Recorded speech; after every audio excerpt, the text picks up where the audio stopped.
All right. Hello, hello, hello. Welcome back. Give me a second. As I set up everything, which is already set up, but trust me, it's already set up. I swear. Okay. Let me pull up the blinds. Pull up the curtains.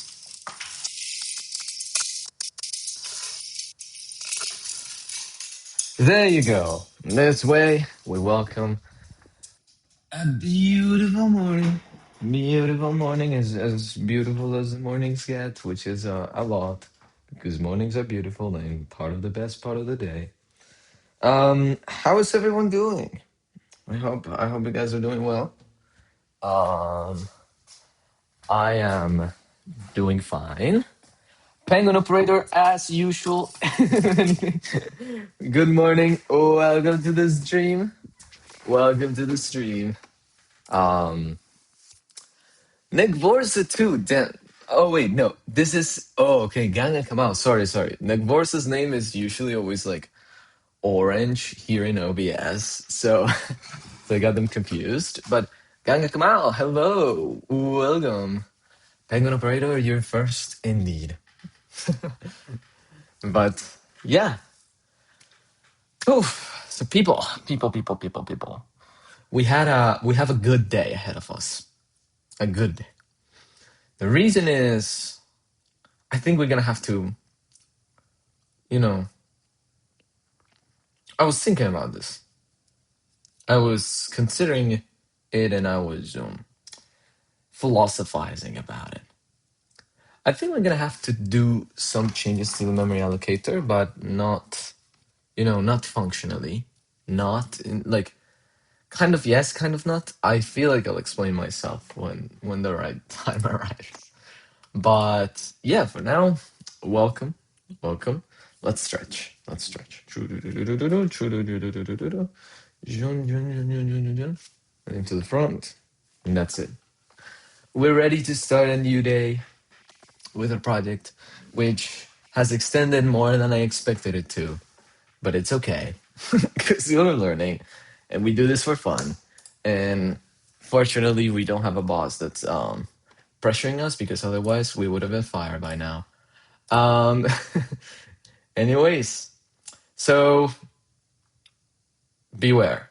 As I transition to the coding scene, you're going to be surprised by an amount of changes I made. I didn't make any changes, right? But like, you'll see. So, welcome. As always, we have restaurant music because it's time to cook. It's time to show them what we are made of. And thus, we start the day with the best music ever. Very relaxing, to get us in the right mindset, the grind mindset. Anyways, this is all. I'll stop with that. I swear. So what you can see here is I was just playing around with the way our files are laid out. So one of the things that you guys, I think, clearly noticed on the previous streams was the fact that I don't really have much experience with, a build system or something like that. So yesterday night, I was like, well, I just want to practice a little on in a usual C project, right? What do the folders look like? And maybe this is overkill, right? We wouldn't need to have the folder structure because it's like a fairly simple thing with respect to the files. But I just wanted to move it around to actually, think about it as a sort of organizational endeavor, if you will. Right. So Louis streams 12. Your accent is so cool. Thank you, Louis. Thank you. Yay.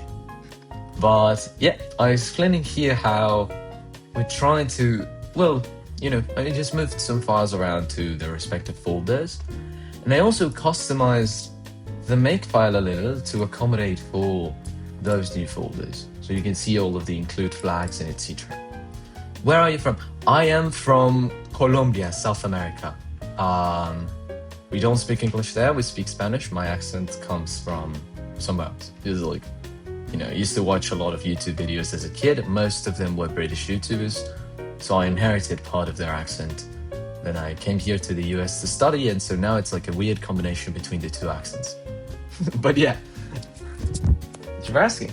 I've been to Colombia. Yo, but your English is so good. Thank you so much. Thank you. But yeah. Yo. So thank you for joining the stream. And yeah, today we're coding a memory allocator. We've been doing that, and we allegedly finished, right? We have some sort of working prototype, if you will. I'm guessing you moved to America permanently? No, I am still in college. And I came here to study for college. So it's the reason I'm in the United States. But yeah. So yeah, which part? I'm in LA. Oh, currently I'm in San Francisco for an internship because it's the summer. But yeah, also it's kind of early for you. Pronounce stuff. Yeah, exactly. It's like a weird. Sometimes it's like a weird combination between the two. I've no idea. Oh, you're doing your cardio. Okay, this is a very interesting choice to have as the thing you're hearing while you're doing cardio. But definitely a great choice because it is this stream, and this stream is, if anything, hopefully good. I don't know. University in San Francisco. So I'm not in college in San Francisco. I am in an internship in San Francisco. So currently I'm here in SF for an internship. But the university in the US, it's pretty good. A tech internship, of course. I'm not, of course, over like the stream is about software engineering, and I'm in San Francisco, so you can kind of connect the dots.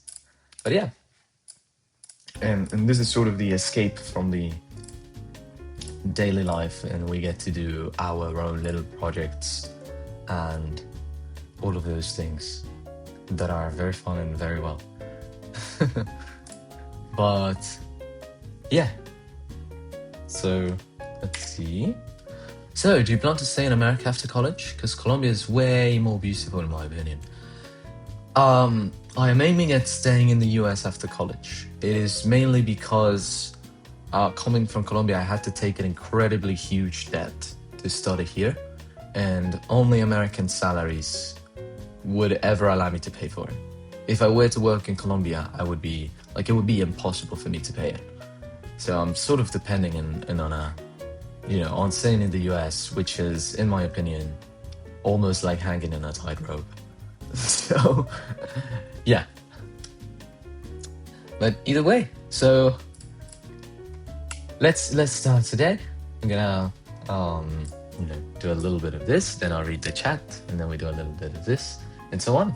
But yeah, I'm sure you'll get something. I love Cartagena so much. Yo, it is a pretty good place, and I visited it once and only once, and it was the first time I got to see the ocean for the first time in my life. It was very good. It was very pretty, so definitely agree with you. It's also, the most touristic destination in Colombia, so good. Why just once? Too far from your hometown? I always lived in the same hometown like my entire life. So the only time I got to leave my hometown was to visit Cartagena because I was coming to the US, and like all of my family, we all realized we have never traveled, and I had never gotten to see the sea. And so we planned a family trip and went to Cartagena. So I've never been out of Colombia up until the point I had to come here to the US. So yeah. Okay. So when I was there last time, I was standing topless so we can miss it. Hey, that's pretty good. It is, that's, and it's something interesting today. Like San Francisco Sun was very, very alive during the time of the World Cup final, and I remember going out. Some people get burned, some people get tans. I'm not sure, like, what determines that? It's like some people go and they get tans. Some other just like get completely red and burned. And there's like skin starts to peel off. I feel America's way too conservative to do that. Oh, for tanning toplets. I see, I see. Yeah. And if it's what you want, that's great. But yeah.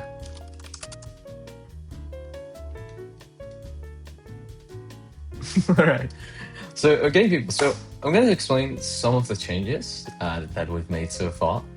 Um, we have our files in a different layout. So if you remember, we had everything on the single directory.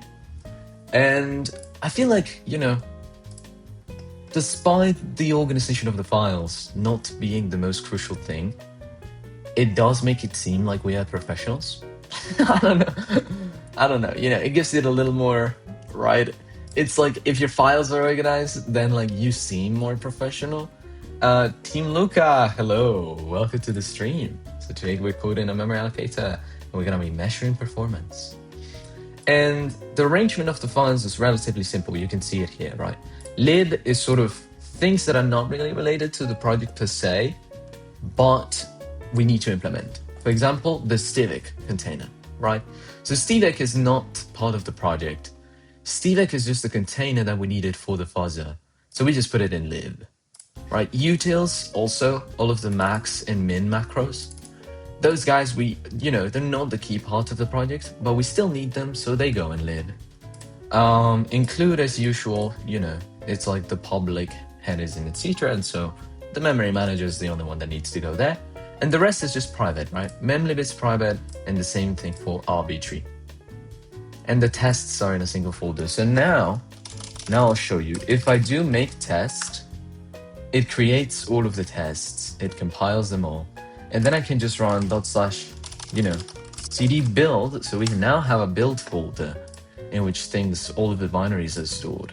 And then I can do /tests /mmtest random.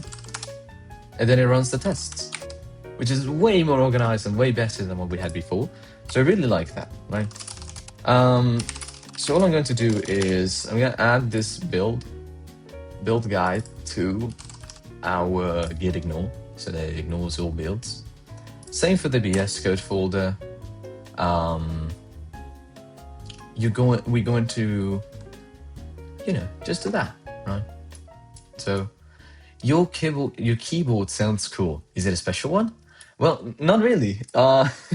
This is a keyboard that somebody was gonna throw out, and I had a keyboard that was very old, and so I told them like, "Oh no, please, I need a keyboard.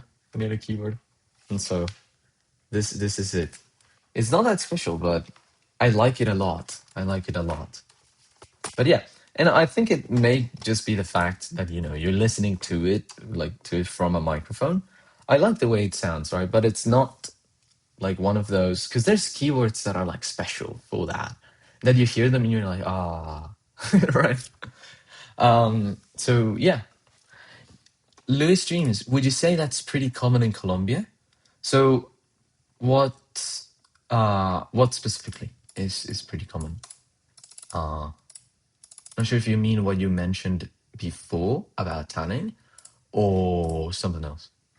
But yeah, so let's see.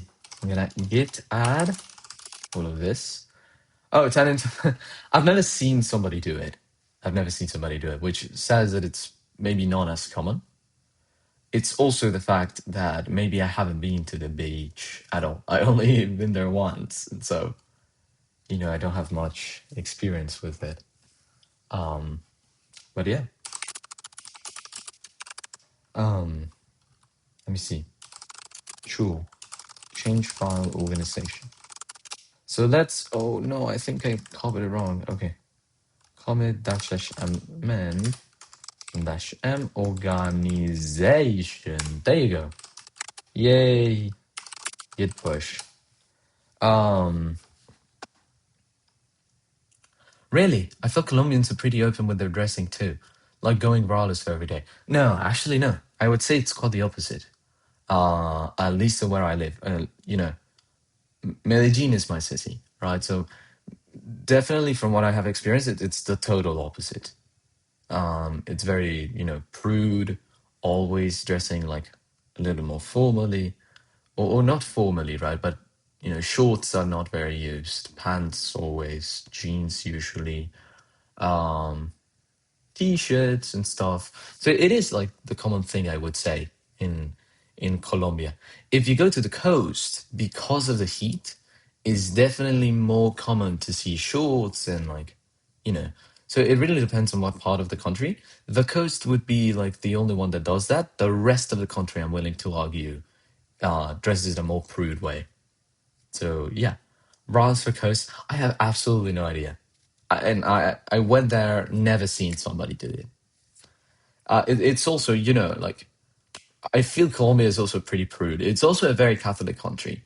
So if you were to do that, it could be, if in public, classified as public indecency and, and like, etc. In San Francisco, I feel like it's almost normal. Really, I haven't seen it. Like, you know, I know there's countries like Spain where nude beaches are a thing and like are very common. So those I know. I didn't know about this about San Francisco and yeah. But yeah. All right. So, people, people. Today. Today we are being convocated for, you know, for taking a look at the performance of bra. I meant not wearing a bra in summer in Cali. Wait, yeah. Like I'm saying that I haven't seen it here in San Francisco. Never, ever. So I don't know. I don't know. But yeah. Um. Anyways, so what we have here is our whole project that we've been working on. Lines and lines and lines of C, lines and lines and lines. And so what's going on is we now need to focus on measuring performance, on seeing like we know our memory allocator works, and know is a huge overstatement, right? I'm going to create another terminal that's going to be the build terminal so that we can just access stuff from here. /tests/ and then press random. So remember we have a fuzzer over here. And the fuzzer allows us to, perform random operations to see if everything is working as intended. We've run the fuzzer a couple of times and it hasn't failed in any of the assertions that we have. So it gives us a, high enough degree of confidence that our allocator is behaving correctly. So correctness seems to be something that we have already sort of taken care of. Not fully, once again, for that you would need some sort of formal verification with Daphne, Rock, etc. But we are not going to do that, especially because it would be a little bit overwhelming, and a little bit is an understatement. But it is good enough, right? It is a good degree of confidence. So now we need to focus, once again, on measuring performance. And so how do you measure performance from memory allocator, right? It's a great question. The way we can do it is by using one of our viewer suggestions, actually, which was to use the memalloc bench. So the memalloc bench was the set of benchmarks used by memalloc, which is an allocator that, if I remember correctly, was coded by Microsoft, and this was suggested by one of you as a good way to measure performance of a memory allocator, right? And so for memalloc, right, we can simply integrate or sort of connect our allocator to it and measure its performance. We have nonetheless a problem, right? The problem, I think, it's going to be the fact that remember that all this time we've been working under the assumption that our heap was going to be at most 2 to the 32 bits. That is 4 gigabytes. In other words, that we were going to be working with a 32-bit architecture. That is something that I assumed for the sake of simplicity first, although, there was not much simplicity involved. It was mainly the fact that, yeah, it's like, the usual starting conditions. You say, oh, yeah, let's do it 32 bits, right? Just to have a common framework. But to measure things with Mimalog, we hopefully, we would have to standardize our allocator a little more. So not that it has a limit in size or anything, but rather, it accommodates to the natural limits of the system. That is a 64-bit system or a 32-bit system, depending on what happens. So instead of heap pointers, we would need actual normal pointers. And so that means that the memory consumption, or rather than memory consumption, I would say the minimum size of a block is going to increase, and by quite some amount. And the reason for that is here in the design, right? Remember how the design of a blocks in memory. I just saw a message in chat. Give me 1 second. Let me finish this and we'll read it. So remember that the design of a blocks in memory looks something like this, and that we've been insisting that, each of these is 4 bytes, only 4 bytes. And so what ends up happening is you have the size, the left, the right, and the parent, and all of these are 4 bytes. The problem is okay. So all of them together would be 16. So our headers are 16 bytes long. And then the size is another 4 bytes. And so in total, that gives you 20. So what that, well, I guess this would be a 4, and then both of these together. I don't know why the excolider is so slow today. Why is it doing that? 20, perfect. So both of them would give us 20 bytes in total for the block. I also saw another message. Give me 1 second. I'll finish this and then we'll read it. It would give us 20 in total, right? So 20 is the minimum size that a block can ever have.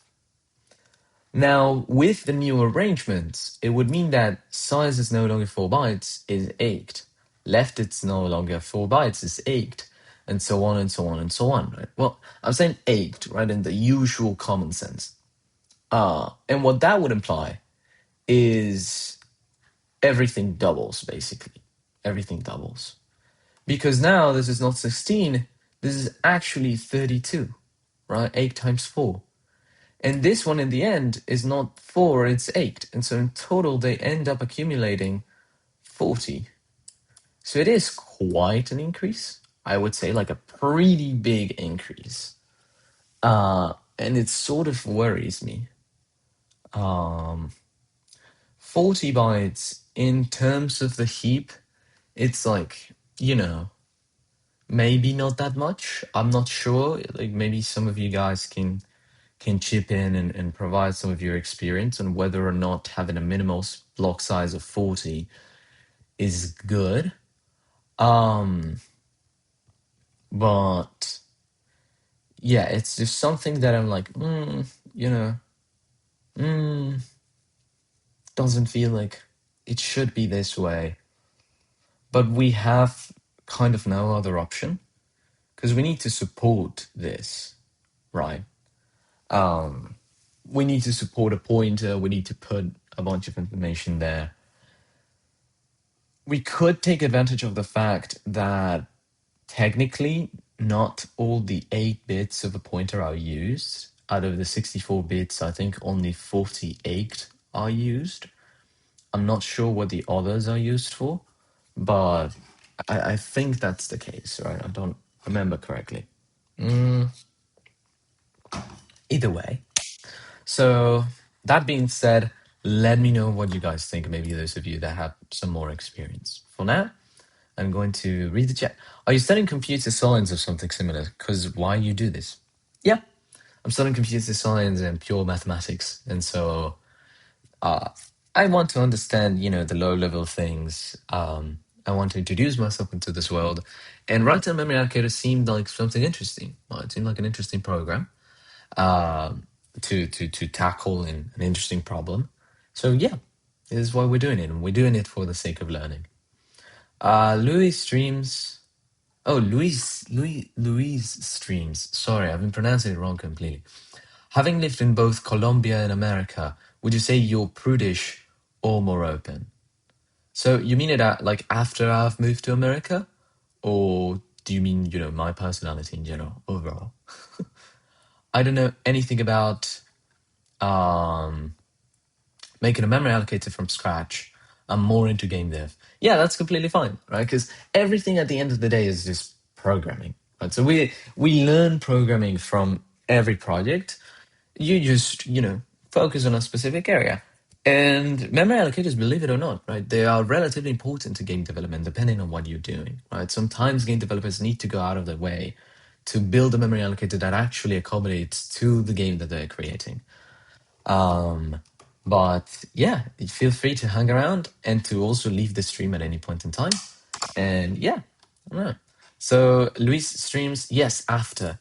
I would say I'm basically the same. I don't think the US has changed me in like many ways. I think I'm very, you know, very prude, very normal guy. I've always been very trying to stay very disciplined and out of trouble and alcohol, drugs, etc. So yeah. When it comes to my friend circle, um, I don't know. It's almost the same. Alcohol is very common in both countries. Um, I've definitely seen a little bit more like the use of marijuana here rather than Colombia. It seems to be more common here. Um, but yeah. Um, Next time I visit Colombia, you have to show me around if you're there. Yeah. I barely drink, not my thing, yeah. They're definitely, but I don't want to go through the pain of making one. That's why I use an engine. Oh yeah, of course, of course, of course, right? Like, don't go through the pain if you don't have to, right? It would be a little stupid to create a memory allocator from scratch for something that is already sufficed by an existing one. But we're doing it for learning, right? And yeah. What do you do for fun? Are you homeboy or do you do adult stuff? So this is what we're doing for fun today. So we're coding a memory allocator for fun. Um, Other than that, I mean, I like to play the electric guitar. I've been trying to learn electric guitar. I have it back home. Uh, well, not home in Colombia, but my college. Wherever I'm living for university. So I like to learn playing the electric guitar. I like to go on hikes with friends and so on. So yeah, mostly just sharing time with friends and sometimes playing electric guitar. Yeah, but also most of it is also programming. So yeah, love hiking and swimming. Yo, that's really good. Outdoors is excellent. So yeah, all right. So what we have here is like this size of 40. It sort of bothers me that it's so long. Or like maybe it's not that much, but it seems rather like it shouldn't. It shouldn't be that big. Like it shouldn't be 40 bytes long. 20 was the perfect number.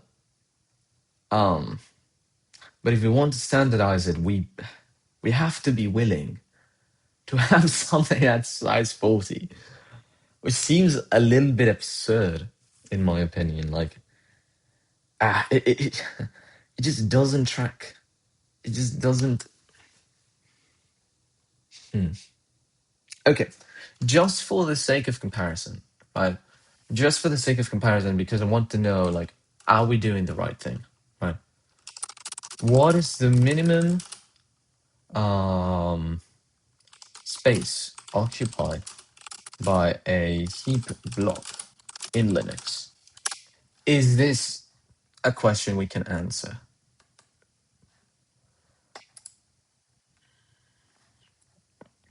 Do-do-do-do-do-do-do. Do we have some sort of answer to this question?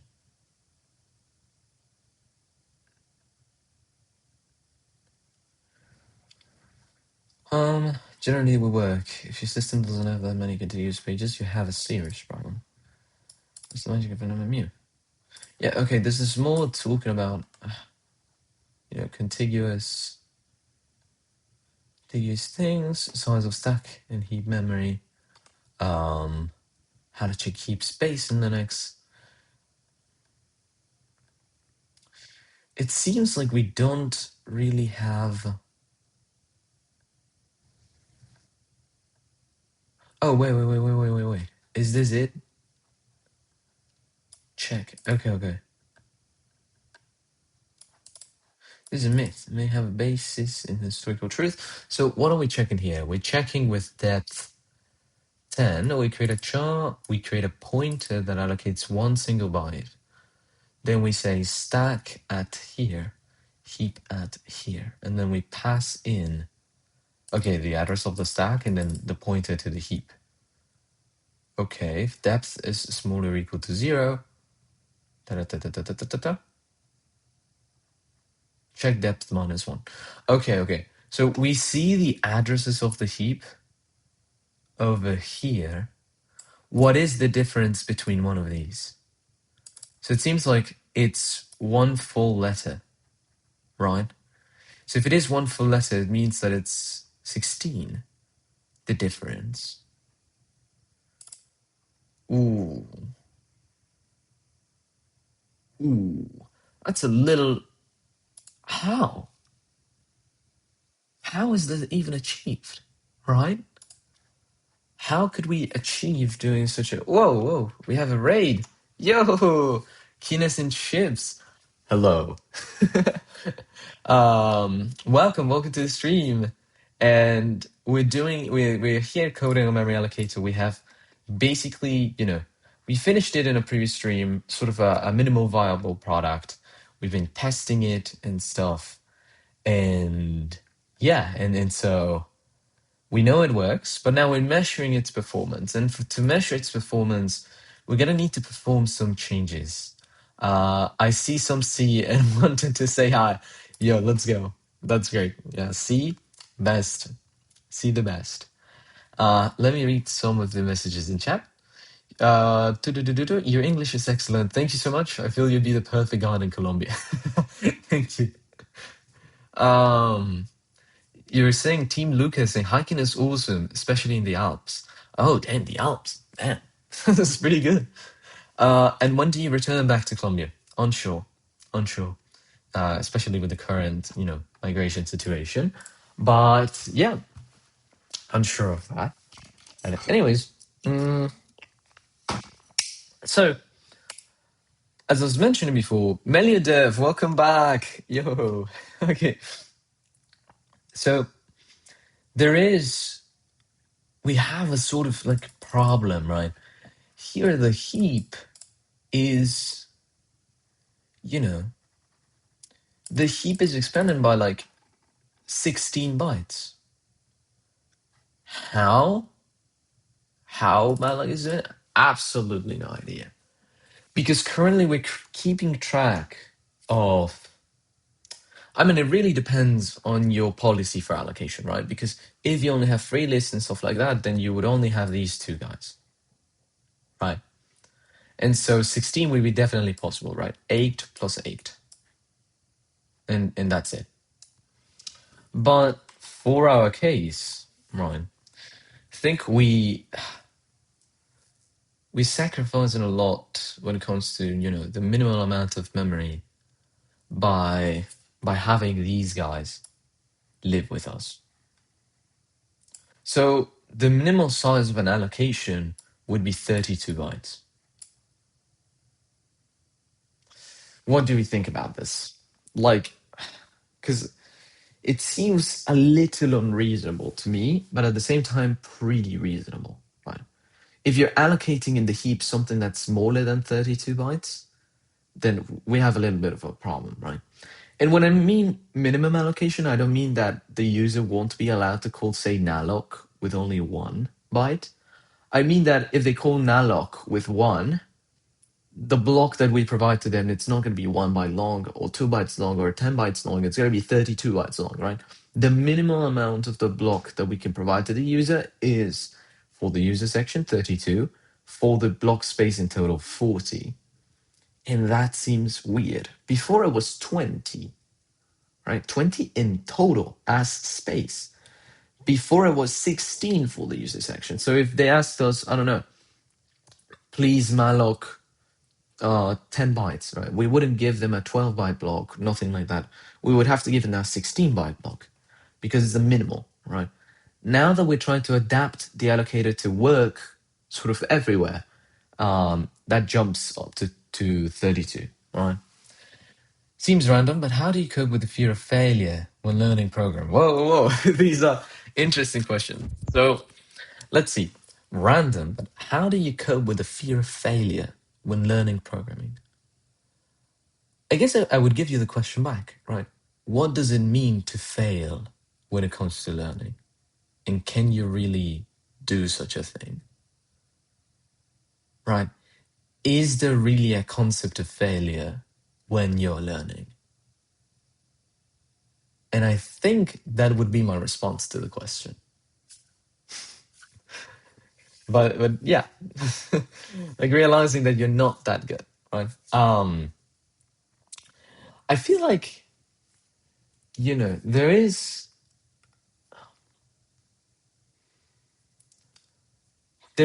like, I completely understand what you're saying. It happens to me, especially with pure math, right?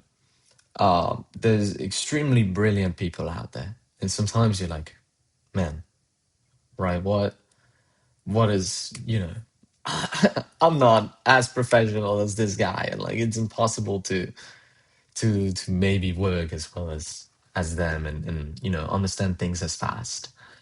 But when I say, what does failure really mean?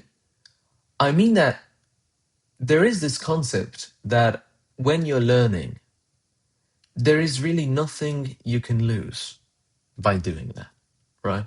If you practice, there's really nothing to lose. And on top of that, it is, despite being, I feel, a very common thing to say, and like I would be tired if somebody told this to me, but I believe it to be true, right? If you never give up, there is no such thing as losing, right? So if you never give up, like by definition, you cannot lose. Because you're gonna keep trying and trying and trying and trying and trying, and now, independent of how much time it takes, eventually you're going to succeed. The problem is, of course, going to be, all of the motivation required to continue, and that is a difficult part of the journey, of course. I do think things are not as simple as saying, just don't give up, right? I think there's, of course, like a lot of mental strength that's required to build that path. But you have to start somewhere, right?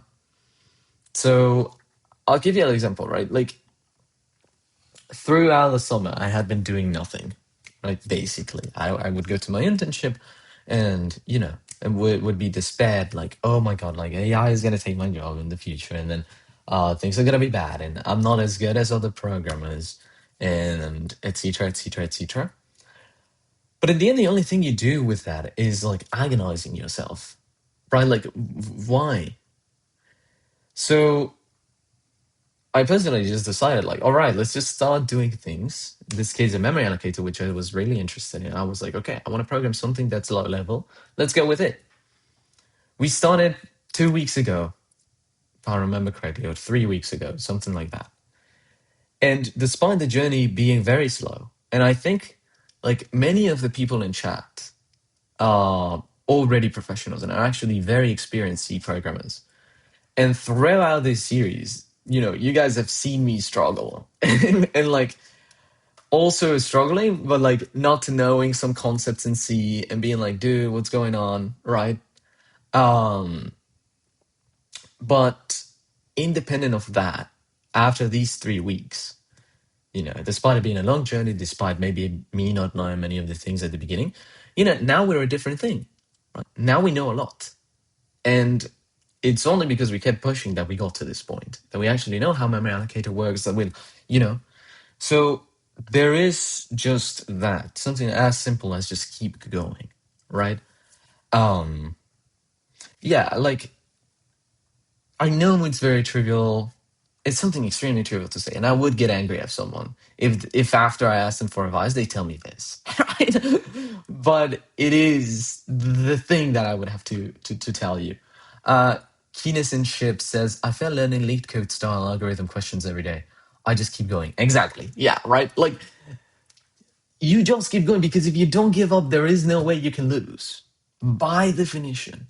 So eventually you're going to have to get out. And this is sort of the approach that I also recommend for learning. Many people have entered the stream and asked me, like, dude, how do you even learn all the things necessary for a memory allocator? I didn't. We started the memory allocator and like absolutely no idea how to do one, right? I started the stream because the day, like days prior, I was on a trip from San Francisco to Sunnyvale, and so I was on the cult train, and I sat in the cult train and I said, well, while I'm on this trip, I want to watch a lecture on memory allocators because I want to build a memory allocator. How does that work? Absolutely no idea. But then I watched the lecture from Carnegie Mellon University. They're online. So I watched the lecture, then I watched the next lecture, and they just teach you the lingo, right? And they teach you the basics. They don't tell you how to build it. They tell you the basics. And so with that knowledge, I still didn't know how to build a memory allocator. I knew the necessary beginning steps. And then we just started the streams. And it was my first time streaming on Twitch. And then we began and we just say, okay, how do we do this? Right? I don't know. But like, there is this approach of throw yourself into the void because you know that you have to get out somehow. How? Absolutely no idea. But you have to eventually. And somehow you'll figure out a way. Right? So it is the approach I personally like to take when it comes to learning. Do I know how to do it? No. Do I know every step of the way? Well, not really. But if I start doing it and you just throw yourself into the void, you know you have to find a way out. So that would be my recommendation. Um, but I studied Lico during my stream, so you can see me suffering. Yeah, exactly, exactly. Uh, and ooh, welcome Thor 2077 to the chat. Penguin Operator is back. I was looking at Keen's stream and forgot I was there. I know. Thank you for this, Puma. Yo, I see a new Terry Davis. I'm not sure if you know I would even be able to reach Terry Davis's ankles. It'd be, you know, that man was a different thing. Sophony, welcome to the stream. Hi. Gonna lurk, wishing good streams. I want to rest a bit. Perfect, Kinnison. No worries, and you know, well deserved rest. Yeah. When did you start streaming? I started streaming like 3 weeks ago. Yeah, you can find. In fact, I think you can find the entire series of the memory allocator in YouTube. I have it on a channel with the same name as this one, and all of the VODs are there. Right, so you can see like the first day where I was like, okay, we saw the lecture, and I think we're just gonna plan this, and we're gonna see how it goes out, and you'll see like the first chapter I ever had, which was ZM, which we still hold dearly. You know, ZM suggesting things like, oh wait, maybe we can do this, right? So very good. Melidef, you are so good with words. I'm not sure about that, but thank you. And thank you, yay. If I want to make a Linux kernel plus compiler, I am coming to you. Brother, do not come to me. Do not. Do not, please. Because, like, first of all, it's like a huge jump. And second of all, I think, like, you know, the amount of experience that you would need for this, it's like absolutely great. Like, the people that are working on the Linux kernel, like, are like absolutely insanely like good programmers. Like these are the programmers that like define the ideal that you have in your head, where it's like some Neovim wizard that just like does all their stuff, and they're like, yeah, actually, your code is really wrong. Yeah. You missed 20 lines, and you have a seg fault over here. So eventually, if the user inputs a number, it's gonna generate a memory buffer overflow. Which, like, how do you get to think that way? Where like you can just see bugs? It's kind of insane to me. Um, Hopefully one day we become, you know, one of those, and then will be able to say like, well, actually, no, that doesn't work. I saw that coming from 3 miles away. So it's like, wait, no, okay. The impressions I do are not to offend anyone, in the sense that like there are some Linux programmers that are actually like this. There are some others that are like absolutely incredible, and like they're great people. I know the Linux community has like some fame for being very mean and very rude, but there are some Linux contributors that are actually very nice people. Um, but anyways, not that I know much about it since I haven't contributed to the Linux kernel, but just heard of it and have seen some interviews with Linux contributors. But anyways, I get that there are mean money. Good. Have you tried Linux before? So I have lived my entire life with Windows, using Windows. Always. And so last semester in college, which ended on like around May 1st, I want to say May 3rd, right? May 3rd is when my semester ended. I decided, like, you know, the moment college ended, I was like, okay, right?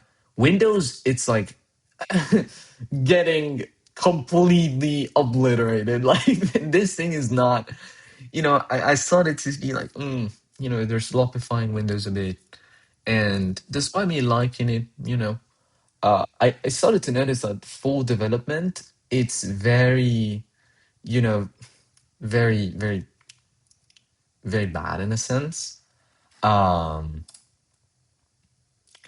and Thor 2077 is not gonna like this. Thor 2077, buddy. I'm sorry to be the bearer of bad news, but but and so I said, okay, I want to switch to Linux because I've seen that Linux is way better for development, right? Way better. You don't have to fight with every single platform and every. So I said, okay, let's try Linux, and plus it has like power for customization and stuff like that.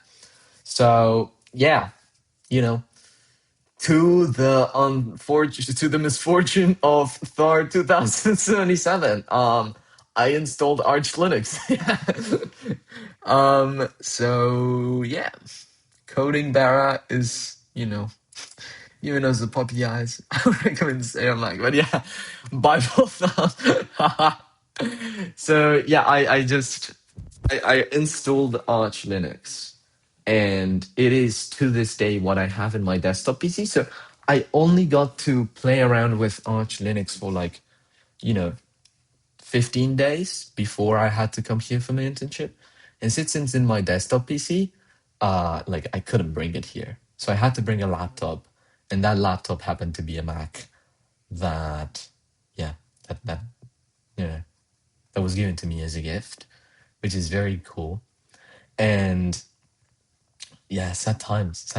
I didn't get to experience, Arch Linux as much. But now that we're going back, we're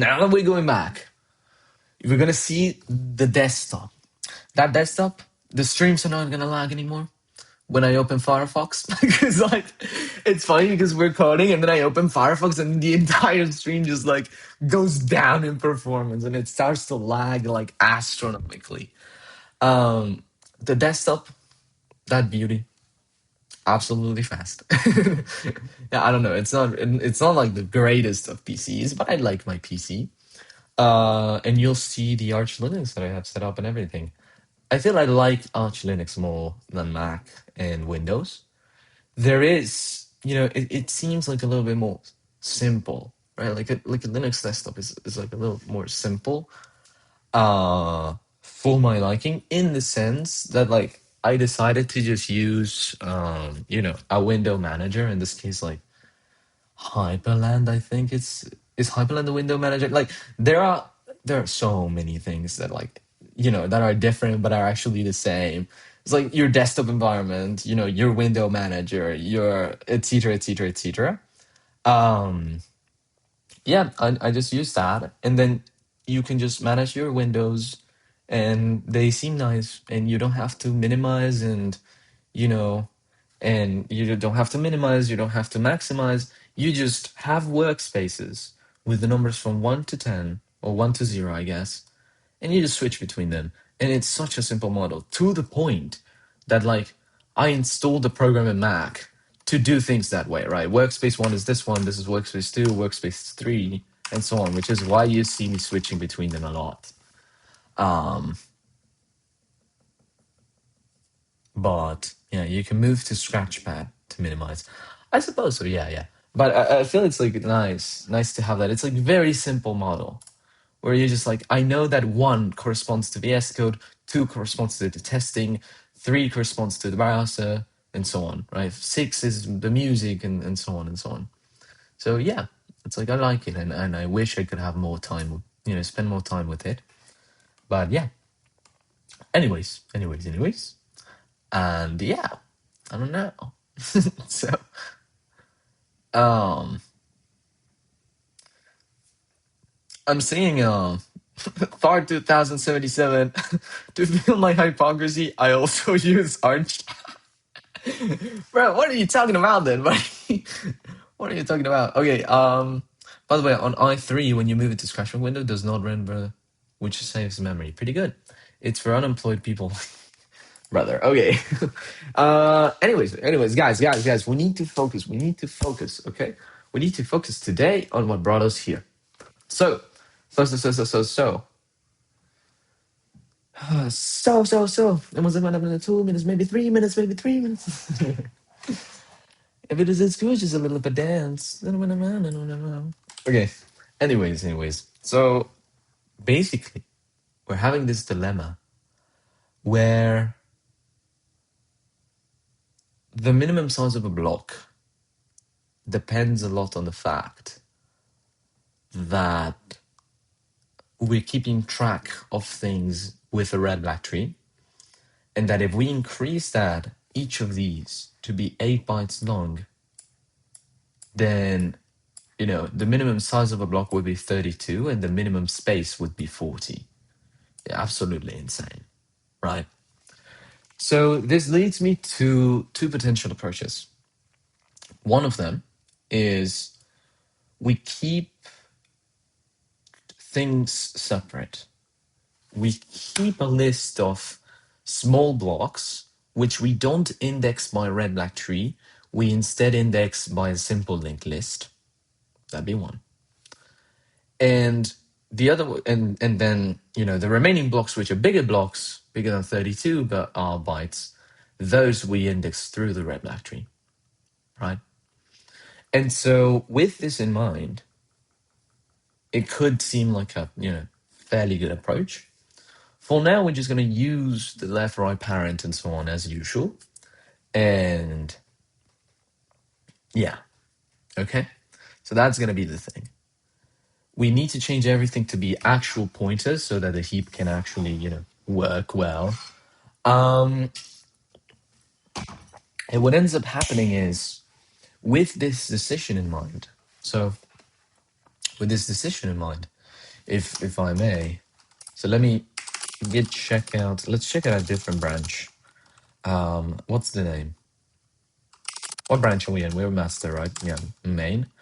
So let's check out a different branch, and let's call it something like, refactor, and then sort of 64-bit reform, right? So I think that's the switch to a new branch, the 64-bit reform. So what I mean by that is we're gonna use, well, actually I prefer maybe a different name. Let me rename this to refactor / pointer reform. That seems to be a little better. Perfect. And so now, what are we going to do? Well, we're going to go here, and we're going to go through our files and change a lot of stuff to use normal things. So let's see. Coding Barra, Bingo, you escaped Uncle T2 stream. Why do you use reset instead of clear or Control L? Well, I use reset. Like, I want to know how to say this, but like, if I fill the, you know, the command line with a bunch of stuff, and then I use clear, like, you know, this thing still remains, and I hate that. I hate that. Like, the clear command leaves the clear itself visible.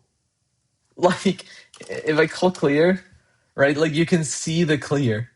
And I don't like that. Like, it is just so annoying. It's one of the most annoying things ever.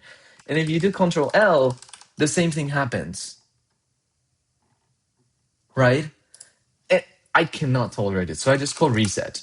And reset, like, actually clears everything. Which, you know, it's better to me. So, that's the reason. That's the reason. Yeah, ZSH config. I guess. So, but like, you know, we're a little too lazy for that. Like, but yeah. Anyways. So there's, as I mentioned, right, there's a couple of things that we need to change. And not only a couple, like a lot of them. And I think that basically the way everything gets resolved is by the fact that we can no longer use heap pointers per se, right? Because now a heap pointer doesn't make much sense, right? We were using a heap pointer because we were put in this restriction that the heap was going to be at most 4 gigabytes, in which case it makes sense to use a heap pointer because it saves space. But if we're going to have the heap be as big as it could get, then we're going to have a problem. And it's the fact that like the concept of a heap pointer doesn't make much sense anymore. Because you can just use a normal pointer, because theoretically the heap could be as big as the entire memory that we have available. And thus, there is no way to save something, right? So we cannot use a heap pointer anymore, and that's going to generate thousands of errors. Thousands of errors. So this introduces a question, and it's what do these things point to, right? So if it's not a heap pointer, then what should the type of the pointer be? Should it be to a free block header? Should it be to an alloc block header? And something that left me thinking yesterday was, I remember one of you, I don't remember who it was. I think it was Andrew. It was either Andrew or Stricknade. But Andrew or Stricknade, you know, they mentioned once at some point in time, do you know what an intrinsic data structure is? Do you know what an extrinsic data structure is? And back then I told them, no, I don't know, right? So Andrew or Stricknade or whoever it was, please let me know if you're in the chat, if you were the person that suggested this, because I want to, because somebody also mentioned, and I'm not sure if it was Nick Vorsa, I think maybe, that suggested like something also like, oh wait, take a look at the model of, I think it was ghost pointers, hidden pointers, and there are like these ways of developing things in C. So the model, the hidden pointer, ghost pointer, something like that, it's like sort of emulating object-oriented programming in C. And what Stricknade and Andrew, or whoever it was, suggested for intrinsic and extrinsic data structures is just another way to code, right? I left that page as so, you know, this is like, I left that page in my mind, right? And I was like, we should, I want to read about this. I want to read about this and really know what it is. And so yesterday I started reading about intrinsic, I think that's the name, intrinsic data structures. in C. I think intrinsic and extrinsic. Uh, what was the name? It's not intrinsic. It's intrusive and extrusive. There you go. That's the name. It's intrusive, not intrinsic. Sorry. Intrusive data structures. And you can see how all of the searches that we had done before, this is when they suggested it, right? So I didn't know what it was. I read yesterday some of it where I was like, what is the difference between the two? And what is this coding style? What does it entail? What does it imply? It seems like so the way I would put this, right, is oh wait, sorry, messenger. I just realized you're using the dev edition of Firefox instead of the normal one. Nice. Yeah. Because I used to do web things, and so it has like a little color inspector and stuff like that. And it's also like fun because it's blue. I honestly like the color blue. So yeah, which programming concept took forever to finally click for you? Ooh, I'm not sure if I have. I'm pretty sure I have such a concept, but I'm not sure if I have it like in my mind, like, in the cache to immediately know what it would be. Um,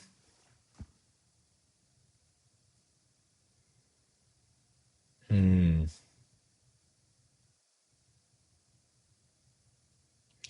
Programming concept that took forever to understand. I'm sure I have one. I just don't have it at the top of my head. Maybe you can brainstorm some of the ones that are very common, and that will likely be my case. It's the way I would put it. Um, so yeah, but I feel like many things just make sense in computer science. It just makes sense. So they're introduced to you and you're like, oh yeah, I mean, right, that's a great idea that's a great way to tackle the problem. Was having a hard time then to understand what even is the pointer. Hello. Oh, okay, I see. I don't remember a point in time where I learned about pointers. I know that I didn't know about them because I used to be in Python. And when I was introduced to them, I was like, oh, okay, yeah, that makes sense. Um, so maybe not pointers, but I'm sure there is something that I'm trying to think of that was like, man, I'm not understanding what the hell this is.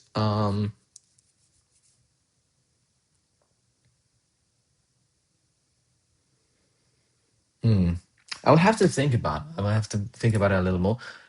Or have like, a brainstorm of things that are usually, pretty difficult, like, or like are usually a struggle. And one of those will be applied to, well, I think of applying to me. But yeah, for now I cannot really think of anything. But that's just a lack of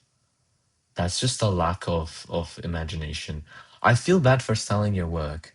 No, don't don't feel bad about it. Like, I'm just gonna edit and like I'm gonna keep talking. So what I usually want to do is like I just that's why sometimes I'm like, wait guys, give me 1 second, I want to finish this thought, and then I read the chat.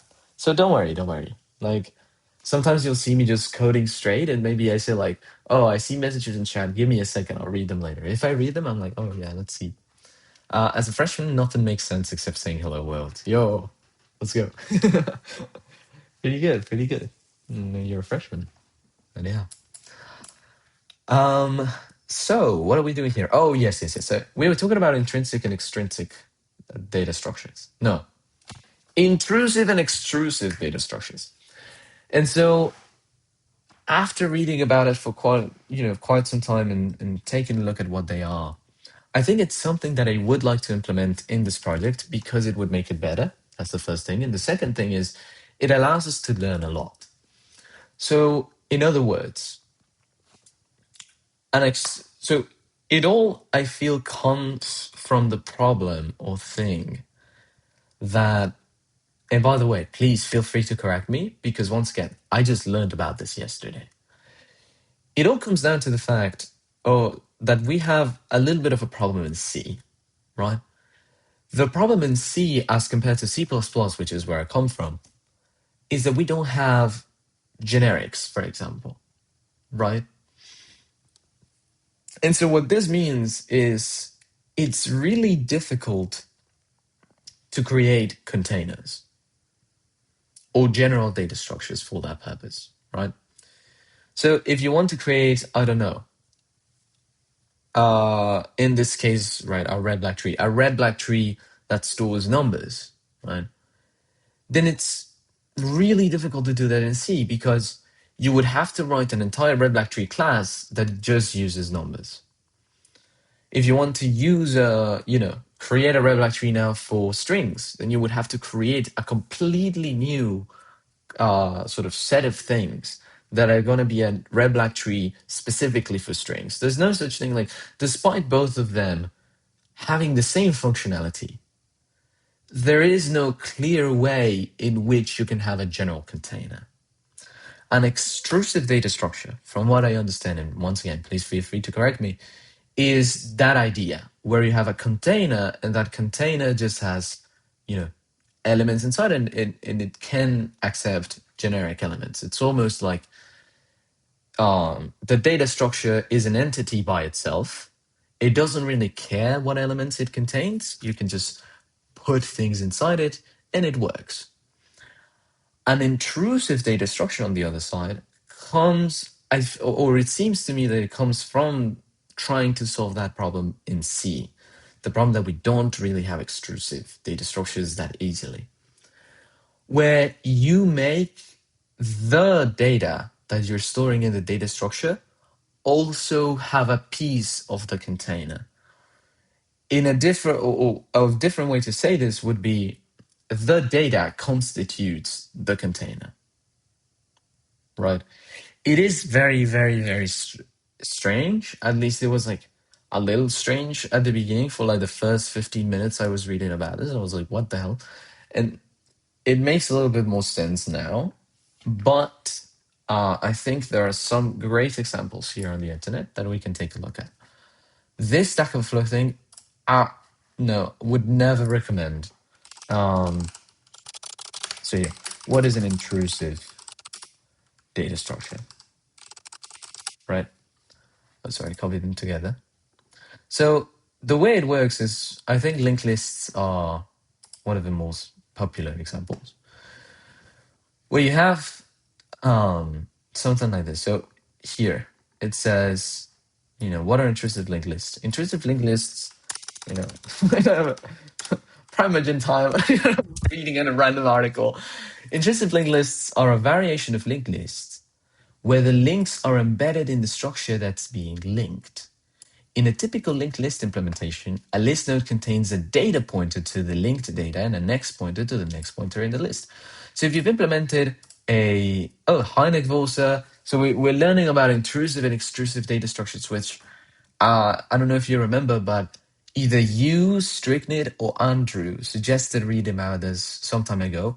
Yesterday night, I started doing that because, I fulfilled my promises a little late, but started doing that and I learned about them. Then I realized we can use them in a memory allocator because not only are they good to learn, but also we have this little problem, and it's the fact that we've been assuming, that we're going to use heap pointers. We want to measure the performance of our allocator, and for that we're going to use memalloc bench. And memalloc bench would, of course, assume that, your heap is not capped to be 4 gigabytes. The heap could be a lot more than that.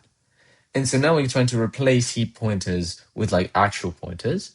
That introduces the trade-off that I was describing before, where the minimum size of a block, it's not going to be 20 as in total space it occupies. It's going to be 40, which is quite a lot. Just because these guys change from 4 bytes to 8 bytes now.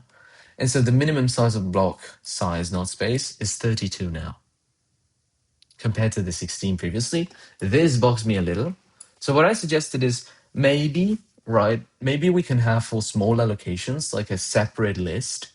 And since small allocations are so close to each other when it comes to their values, we can just have a linked list of small blocks, and then big blocks, just put them in a red black tree, right? So that's the solution we landed on.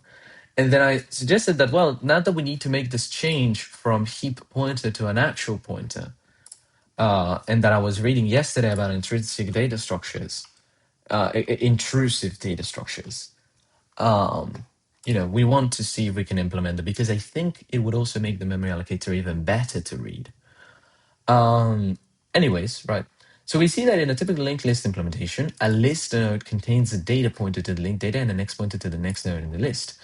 So if you've implemented a linked list, you'll always remember that you always keep track of what data this node represents. And so this node, you simply access its data pointer to get whatever we're talking about. The difference with an intrusive linked list, right? In an intrusive linked list implementation, the list node contains a next pointer to the next list node, but no data pointer, because the list is embedded in the linked object itself. So it would be sort of like the difference between me saying something like, having here a structure and call it a node, and then say, well, actually, things should be a little more different. Well, actually, I don't think I can do that. Anyways, right? Say I have a structure here called node, and then I store a next pointer, right? Next pointer. And then I also store a data pointer, right? Something like void start data. That would be a common way to implement this. The problem is, if you use a void star, yes, it's generic. It's sort of generic, but you don't get the type safety. That's one of the things. The other one is you need to know what you're storing in there, so it becomes like a little bit annoying sometimes. So this would be the common approach that you would see when implementing a linked list. An intrinsic linked list is, say I have some sort of, structure like some account information, right? My account. Then I would call it, maybe, this every account has a name. And also I forgot the semicolon here. Every account has a name. Maybe every account also has a phone number. I have no idea, right?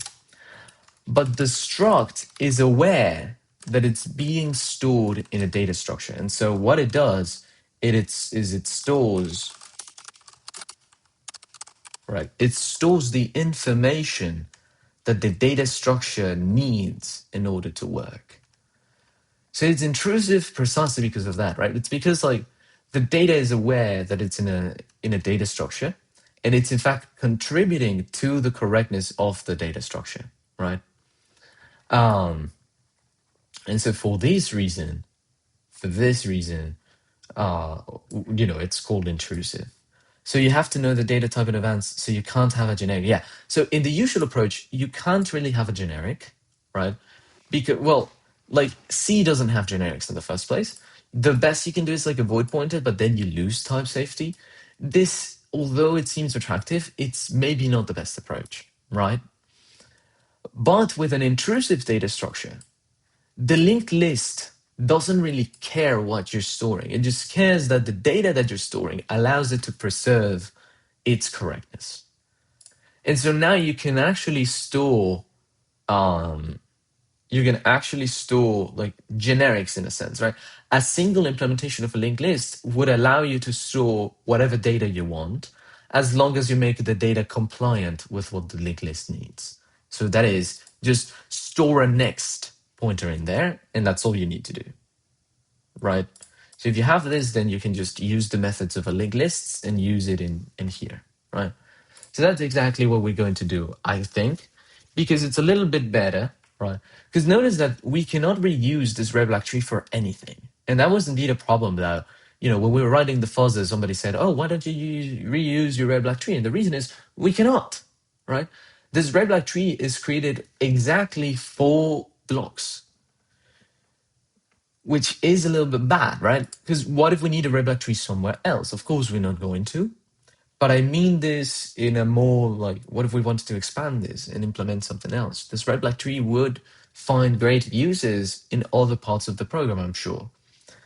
So it seems like a bad model where you need to create a new red black tree for every new type of data that you want to store.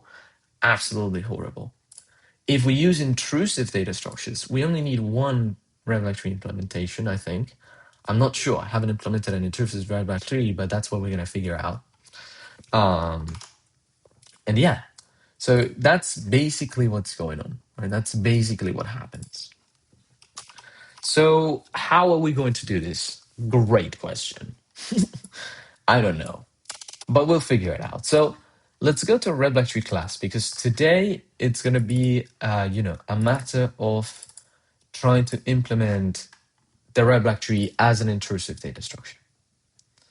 So over here, one thing that's very important, since we don't want it to depend on anything, we're not going to import so that now it doesn't depend on anything external other than our RevLac tree.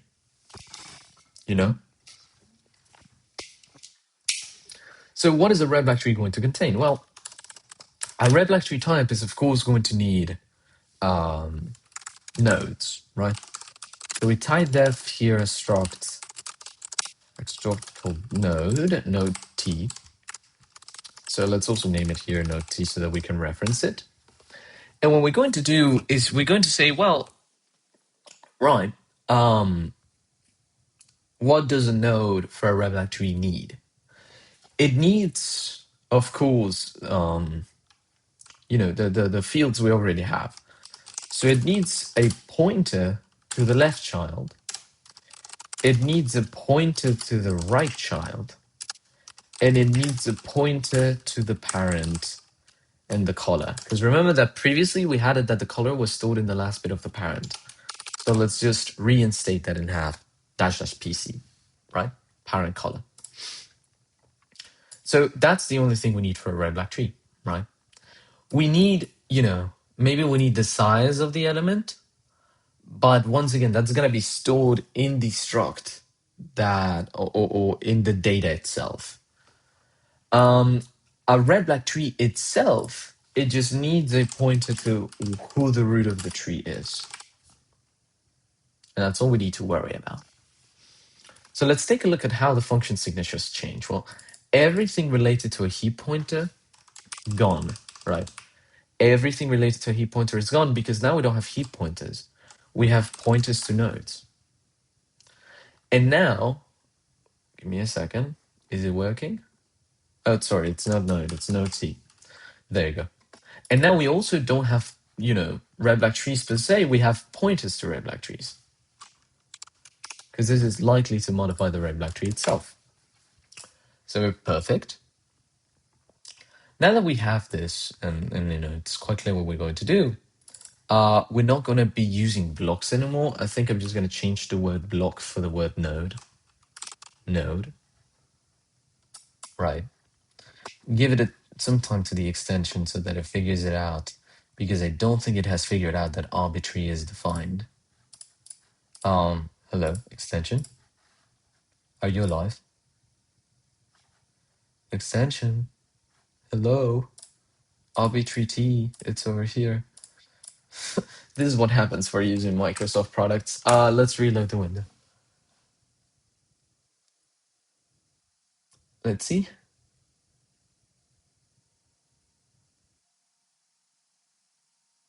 Let's wait. Will it figure out that arbitrary T is actually a type? We had to reload the entire window just for that when the extension couldn't figure it out. Will it do it now? Do do do do do do do. Never give up. Ooh, then maybe we are the ones that are incorrect. Starting to doubt myself, right? Wait. Am I tripping? Arbitrary T. Yeah, this is valid, right, guys? It shouldn't be complaining. Right? We agree? I think.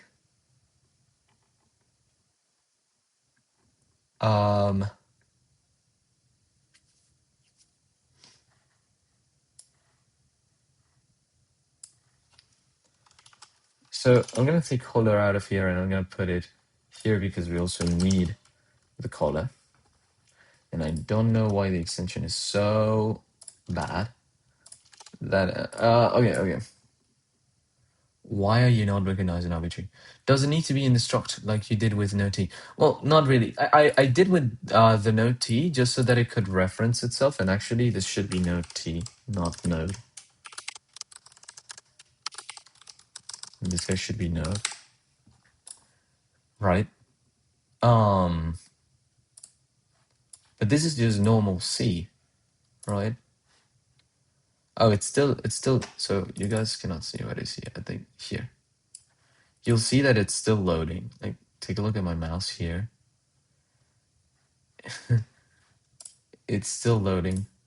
Yeah, I wondered the same thing. By the way, thank you for joining the stream. It's just that the extension is just loading. So let me cancel it and let me make it run again.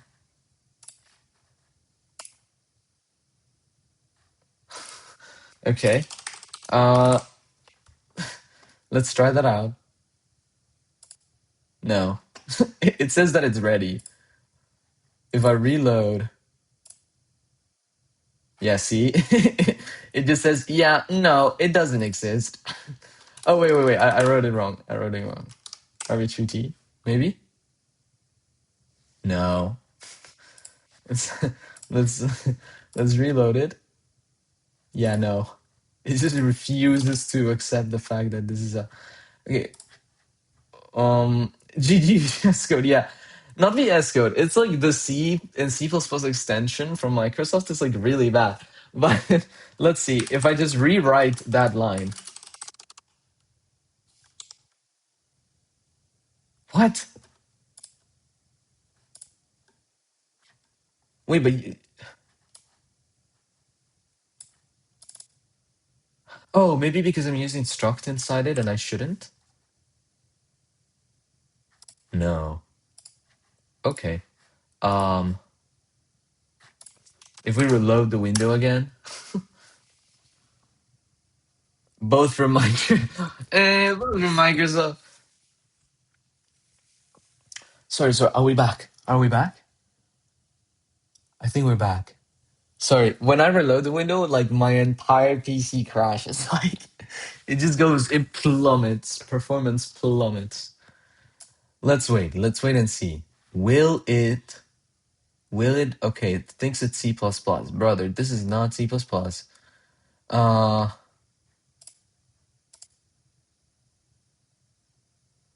yeah, Penguin Operator. Don't worry, I'm aware.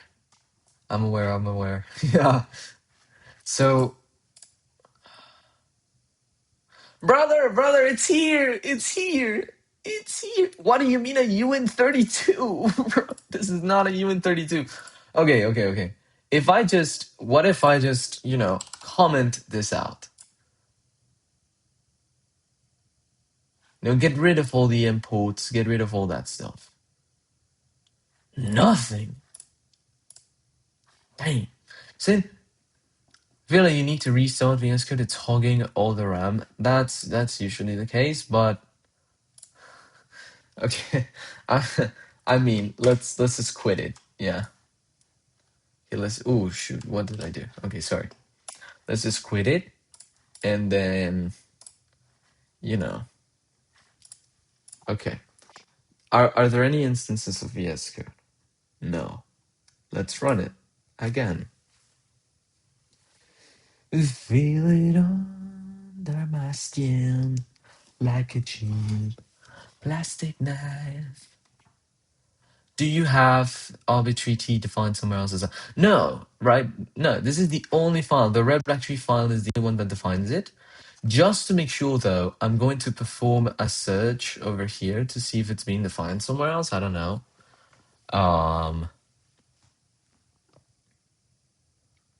Let's see.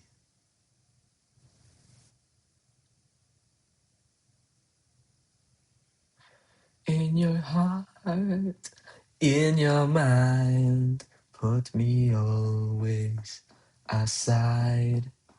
Do it all over again.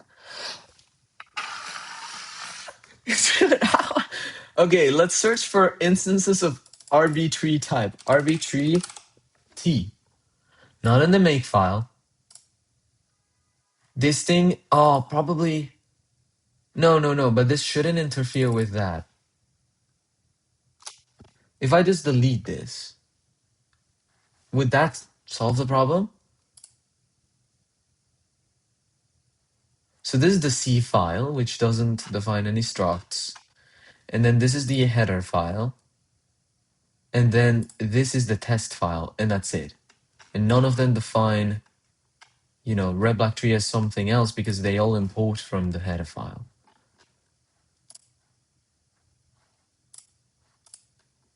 What? Am I missing something? Okay, what happens if I just name this I'll name it Firulais, right? Firulais. Then I just replace it. This is a joke, bro. Yeah, this cannot be real. What happens if I just change them all to Firulais? Oh, now it's suddenly not a type. Wait. So if I replace it everywhere else, so if I implement it here, it works. Okay, let's see which one is breaking it. Firulais. So it's fine up until this point. Is it fine here?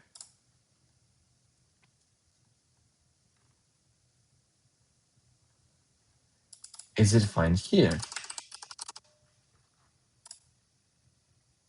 Yes. Is it fine here? Yes. Oh. Oh, that might be the thing. Oh no. Okay. The entire extension, when I looked for the string red black tree T and then added a pointer to it, it added an asterisk here, which tripped up the entire LSP. Oh, okay. That's why I was saying like extern UN32 RB3. Because it was reading this definition. Okay. Never mind. We clowned on Microsoft and there was no need to. But I don't take back my words though. Anyways. Yay, okay, now it's sunshine and rainbows. Okay, yay, let's go. Okay. That's perfect. This is so bad, the yeah, really bad because it's like, this doesn't exist. What do you mean? Like it should have told us that the error was here, but anyways, doesn't matter. So let's change it all to this red black tree type. We, given our current situation, would not need these functions, these helper functions, because now the red black tree can be in charge of itself. Yeah, min node, max node, S node. So these guys, also these S node, CS node, we don't need them anymore. Or at least I don't think so. Maybe we do, right? But I'm just gonna implement them in the future if we do. Then there's arbitrary to vec, and it would just accept an arbitrary node, and that's it, right? Arbitrary, and then some sort of node, array, right? So something like result. Jack2x code, thank you for following, and I mean, now you're in the chat, but thank you for the follow. It should have said error on that line because not well formed anyway. Yeah, it's like you're multiplying some declaration with something else. So I don't know. Anyways, we solved the problem, fortunately. And so how are we going to implement this implicit data structure, right? It's going to be difficult. Janetica, welcome to this. Oh my God. What? We're raiding with a 41-1. People, what the hell? Wait, Janetica was the one that we were trying to raid last time, but Janetta, you don't have your raid options enabled. Enable them, Janetta, so that we can do the same. What the hell? Holy! This is the first time we receive so many people. What the hell? Wow. I got raided today. Really? Like when I tried to do like 2 streams ago, you can take a look at the bot. I tried to do raid and then genetic card and it wouldn't let me. It was very unfortunate. But I'm glad you guys are joining. Hello, hello. Here we are coding a memory allocator from scratch. Let's go. And it's of course in C. Um, Weird, I look into it. Yeah, I'm not sure. I'm also not a Twitch affiliate because I cannot become an affiliate. So maybe rating is like an affiliate thing. I am not sure at all. But yeah, anyways, welcome people to this stream. And yeah, so today we're coding a memory allocator from scratch. We have been working on this for a while, and in fact, we have quite a lot of code related to this endeavor. We actually have a functioning memory allocator now, which we finished. I think it was yesterday when we were like, yes, we're completely sure that this thing works. So now what we're trying to do is we're trying to measure performance. And not only are we trying to measure performance, but we also need to reform things around. So when we started with our memory allocator, we started with the assumption that we were going to work in 32 bits. But now we want to make it general, right? So that it works everywhere, 32, 64, who knows, right?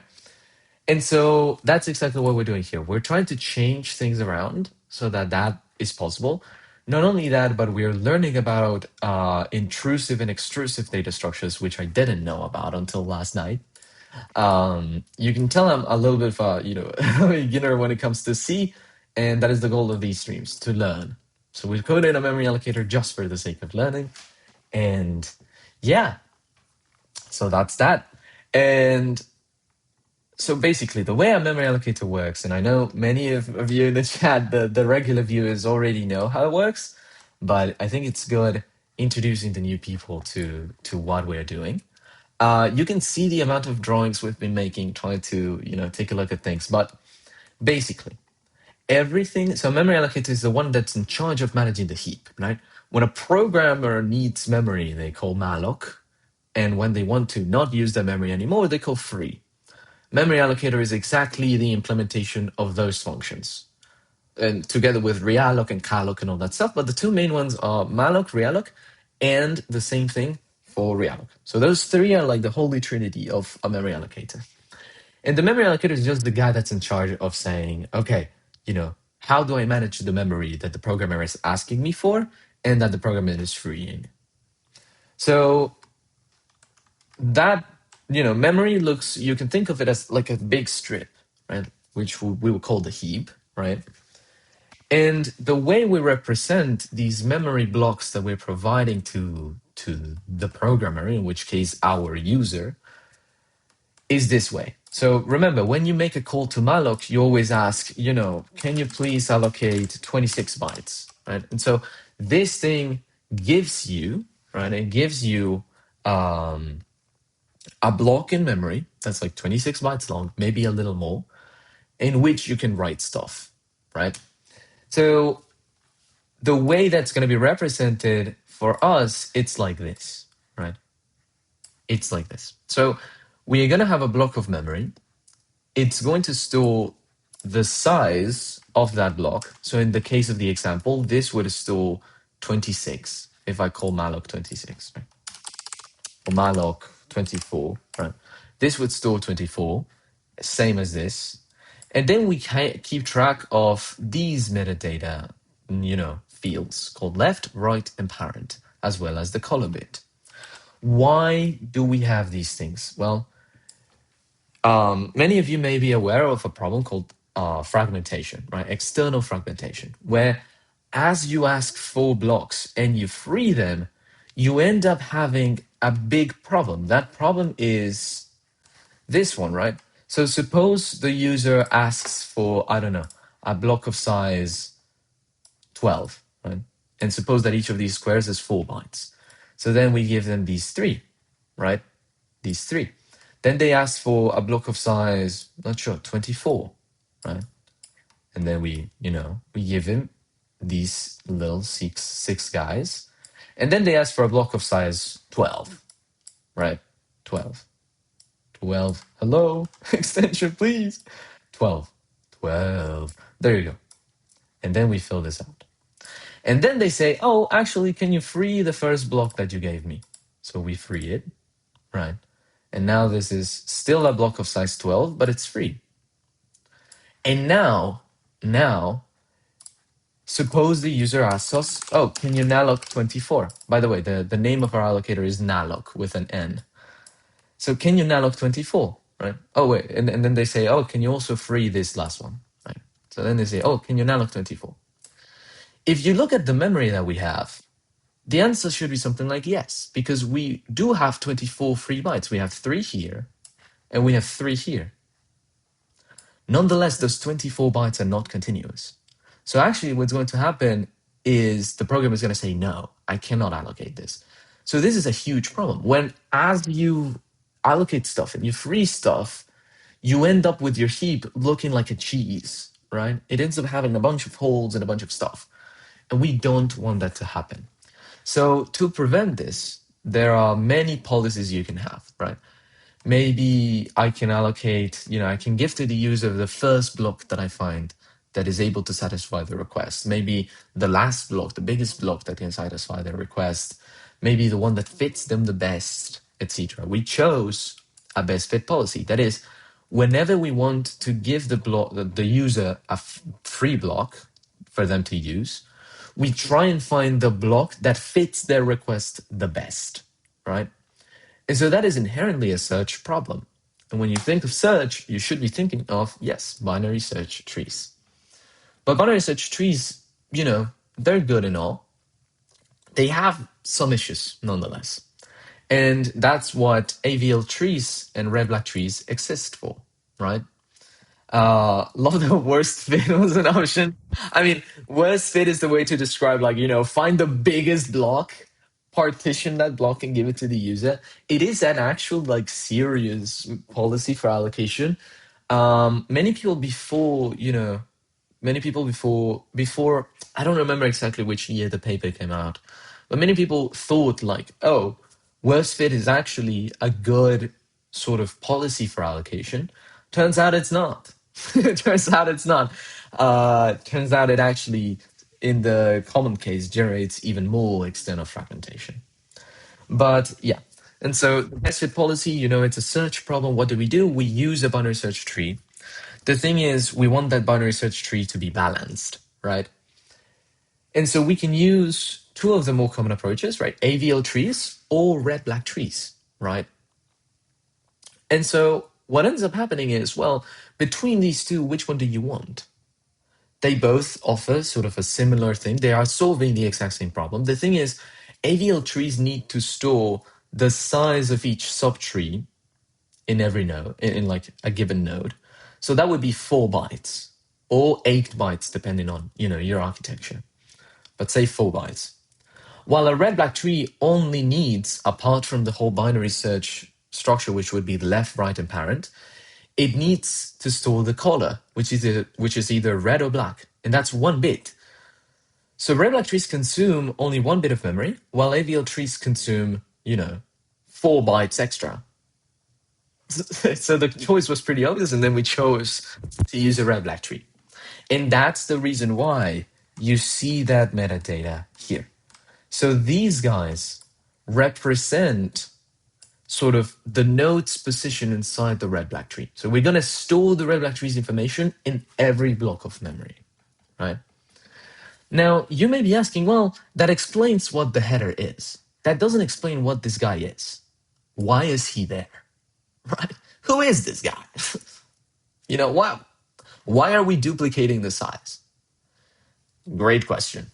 So you'll notice something. You'll notice that if we go back to our example, right, you'll see that there is a problem that could occur, right? Suppose now that the user says, oh, can you free this block of 24? Sure, king. I got you, right? And then we call nalloc 32. What is going to happen? Do we have 32 free bytes? The answer is yes. There's nothing allocated in memory, right? There's nothing allocated in memory, so we should be able to satisfy this request. But what the program sees is a block of size 12 that's free, a block of size 24 that's free, and a block of size 12 that's free. none of them would be able to accommodate for 32 bytes. And so the program responds, no, I cannot accommodate your request. This is called fake fragmentation, where the program thinks that the heap is fragmented, that these are different blocks, but actually, well, they're actually all of them free. So how do we solve this problem? The problem is solved relatively easily. Whenever you have two free blocks that are right next to each other, you just merge them. So in this case, this would become, rather than a 24 and a 12 byte long block, it would become a 36 byte long block, right? So then we merge them together, and then we say, oh yeah, right, you are 36 bytes long. Of course, like, just these numbers are not exact, but just bear with me, right? So then 36, and then you also need to merge with this guy, and then you end up being, 48 bytes long. The thing is, whenever, and you'll see it here with this, when we have this allocated, right? Whenever they tell me free block with 24, they just give me a pointer to that block, right? We don't know the overall state of the red-black tree. We don't know anything. We just know this pointer, the block represented by this pointer needs to be freed somehow. Bottom Pavlok, sorry, I haven't read the chat. I can see how it can turn the CPU versus RAM balance way to the left. Interesting. Yeah, exactly. So what we have right here is this problem, right? Where we only get a pointer to what block we want to free, right? We don't know anything else. So suppose from the view of this guy, right, the view of this guy, it frees itself, and now it wants to merge with whatever free blocks it has. So this block of size 24, it knows how long it is. So it knows where the next block is going to be. And since it knows where it's going to be, it also knows that the header is the first information of a block. And so it's able to read that this is a block of size 12, and thus is going to be able to merge with it. So no problem in that sense, right? So we merge with him. Now we're a 36 byte long block, right? The problem comes when we try to merge with the left, right? We try to merge with the left because, right, from the perspective of this block, how do you know where the left is, right? As far as you know, the left could be 400 bytes long, or it could be 12, or it could be 50.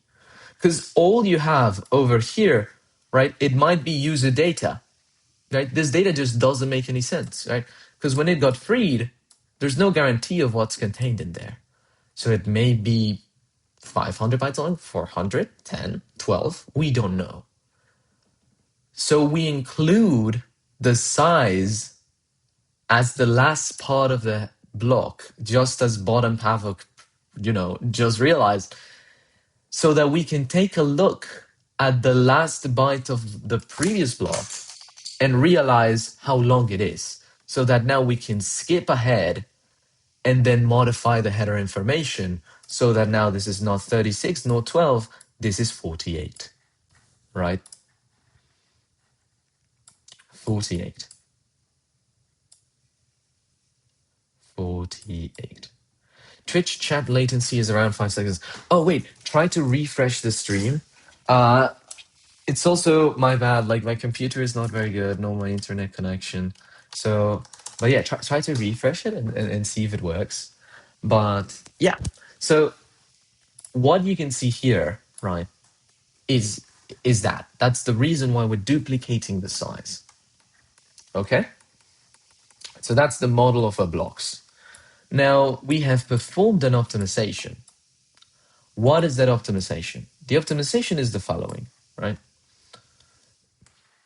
When we're talking about blocks, right?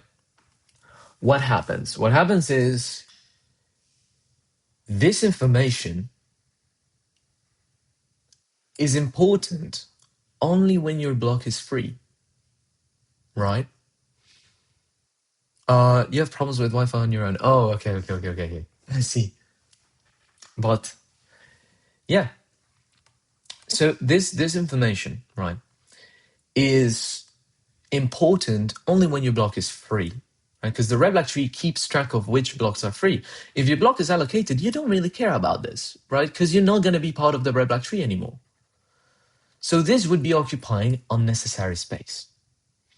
So what an optimization would be, rather than giving the user a pointer to here so that they can start writing their information over here, we can give them a pointer to here. And then they can overwrite all of the metadata they want, right? Because we're not going to need it anymore, and it doesn't matter to us. So that's one thing. That's an optimization. Now we have saved however many bytes this represent, which the left, the right, and the parent each are 8 bytes. So then would be 24 bytes that we could just get for free. Right? It would be absolutely incredible. But we can go further, right? Do we really need this size at the footer, right? I told you yes, right? Oh, wait, how do you preserve it? There's no need to, right? There's no need to preserve it because the moment I free a block, this information is bogus, right? Because the free block lives inside the red black tree. When you remove it from the red black tree to be converted into an allocated block, the red black tree's state could change. So that means that metadata just doesn't, it just doesn't make sense anymore. So we can just overwrite it. It can just be, completely bogus. It just doesn't make sense anymore, right? We don't really care about it. And thus, what ends up happening is when we free the block again, since it's freed, the user's information we don't care about. And so now we can write over that to put in the metadata we care about.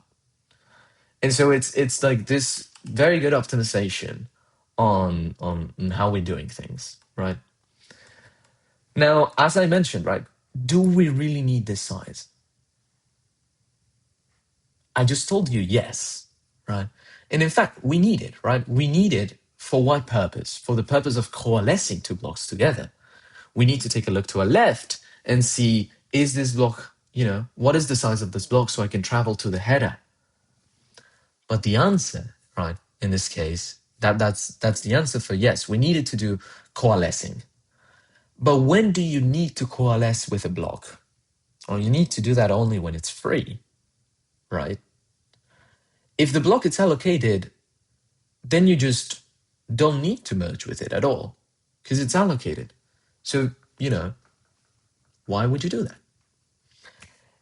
For that reason, when the block is allocated, we can get rid of the size. You can get rid of this, right? But how do you know? Right, because this is right. If the block is allocated, sure, then we don't need to keep track of the size because nobody's going to try to merge with it. But then it means that when a block is trying to, merge with you, say this 24 and the 12 that we had before, right? When a block is trying to merge with you, that block needs to know whether or not you are free, so that then it can say, if you are free, then let me coalesce with you. If you're allocated, then I won't. And so the only information we need to store is one bit, one single bit, maybe in the footer, right? So if this guy looks at the footer and sees that one bit saying, yes, this block is free, then it's going to know, oh, okay, so then size is stored in the footer. If it takes a look at that one bit and then it says, oh, this block is allocated, then it knows, oh, I won't look at the size because I know it could be bogus information. And so I just know I don't need to coalesce with this guy. But one bit, right? It's one bit. And you're going to say, well, I'm not sure if it's one bit, right? More or less, why would it matter?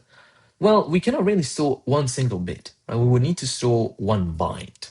Still, 1 byte is really small, but we can do better, right? Alignment kicks in. Yeah, exactly, right? But we can do better than that. And what do I mean by it? I mean the fact that, well, it's only 1 bit, right? 1 single bit. So let's take a look at our metadata and see what happens. So we're storing size, left, right, parent, and color. But each block in memory needs to be aligned.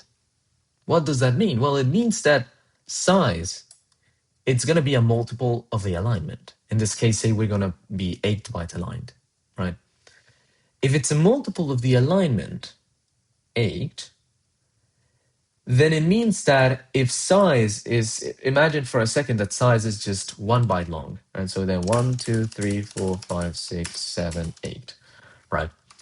Then it means that, well, right, if this is size and it is 8 byte aligned, these 3 bits at the end are always going to be 0 because this has to be a multiple of 8.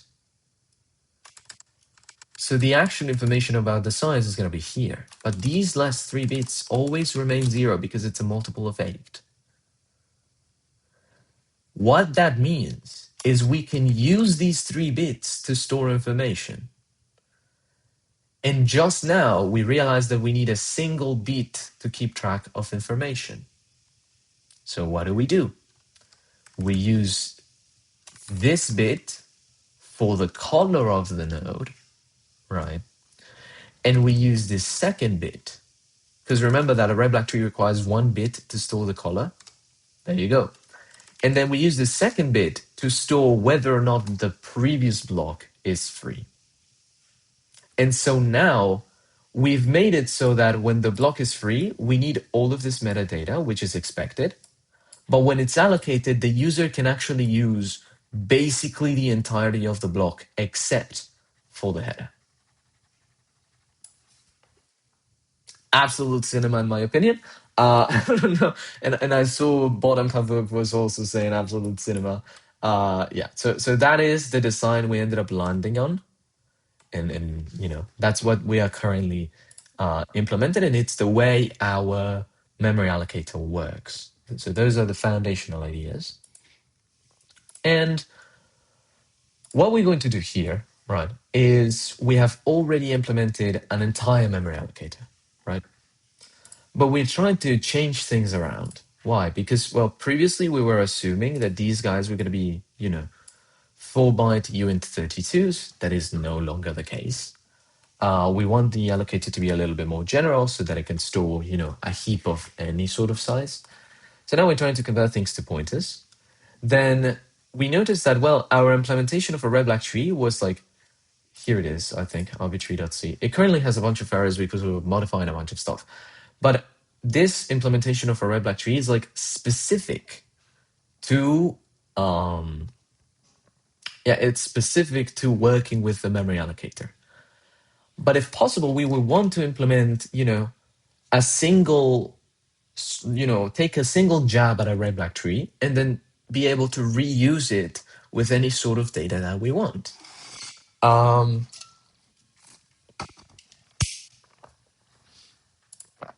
And so now we're trying to change this red-black tree that is like specific to the memory allocator to be an intrusive data structure so that now we can just use it everywhere.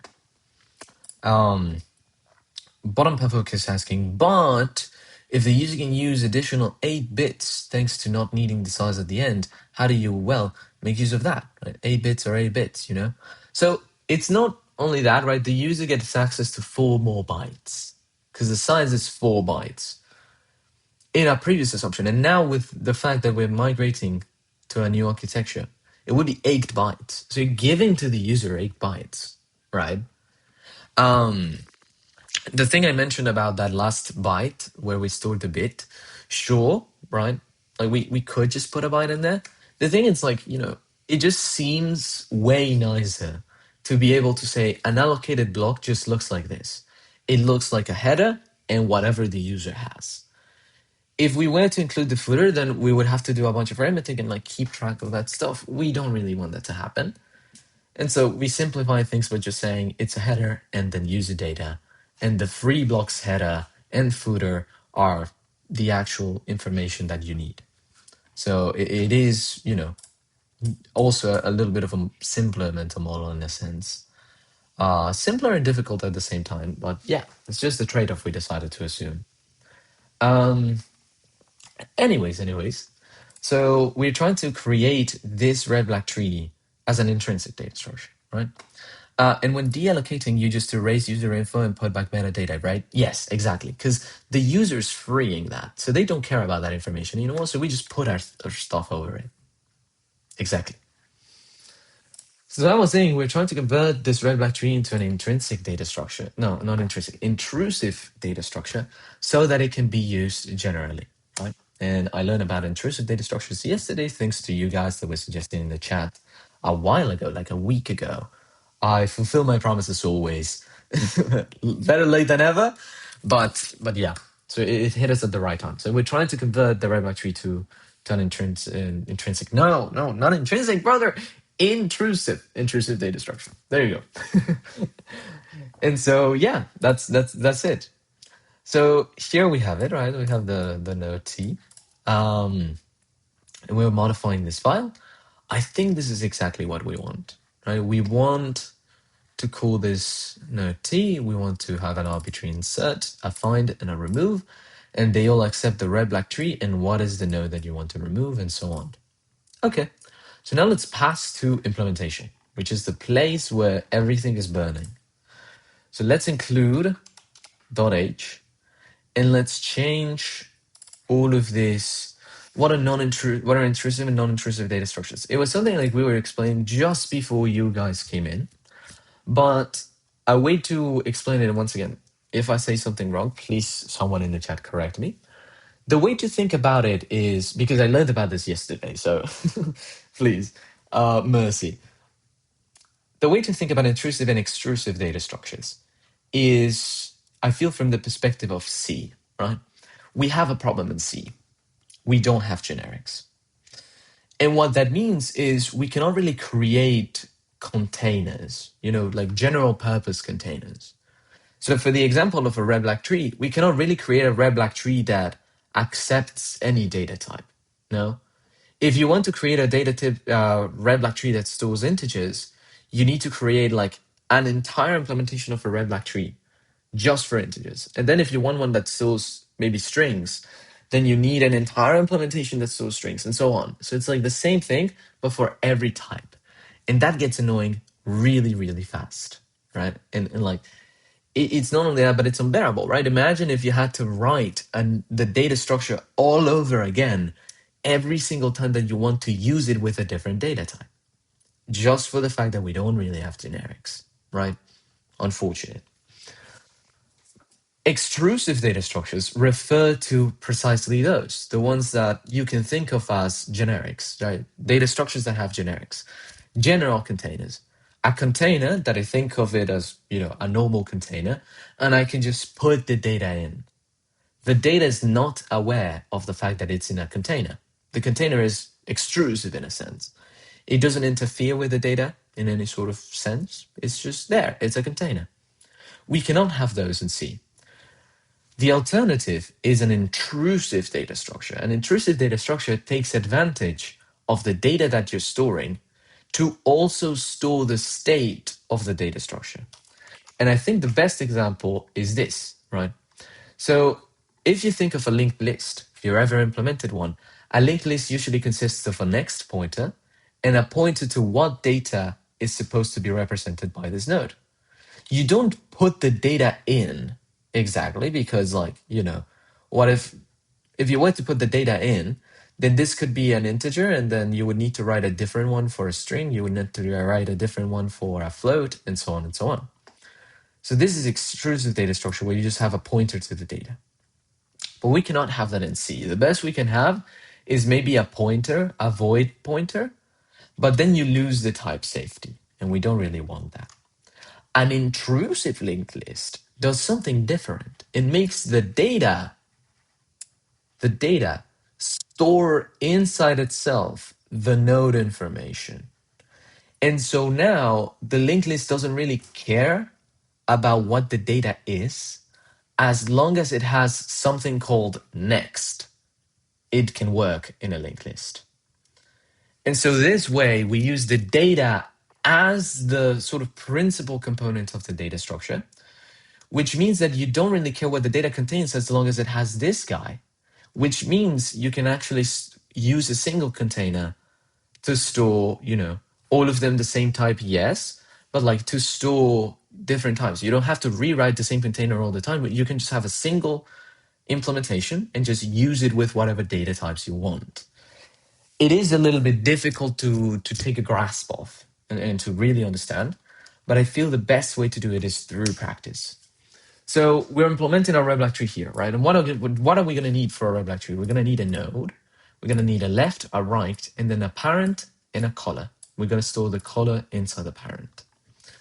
Now you may be asking, well, we took advantage of the fact that we can use the least significant bit in order to store the color previously in that example, because we knew that size was a multiple of 8 or a multiple of 4.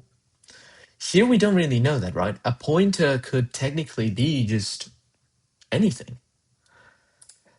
Well, remember structures are aligned, right?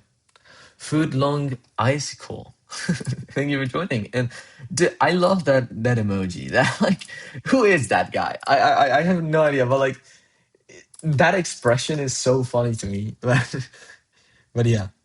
Anyways. So here we have our stuff, right? We have the node, we have the red-black tree. So we need this information. Remember, right? This is storing a pointer to a node T.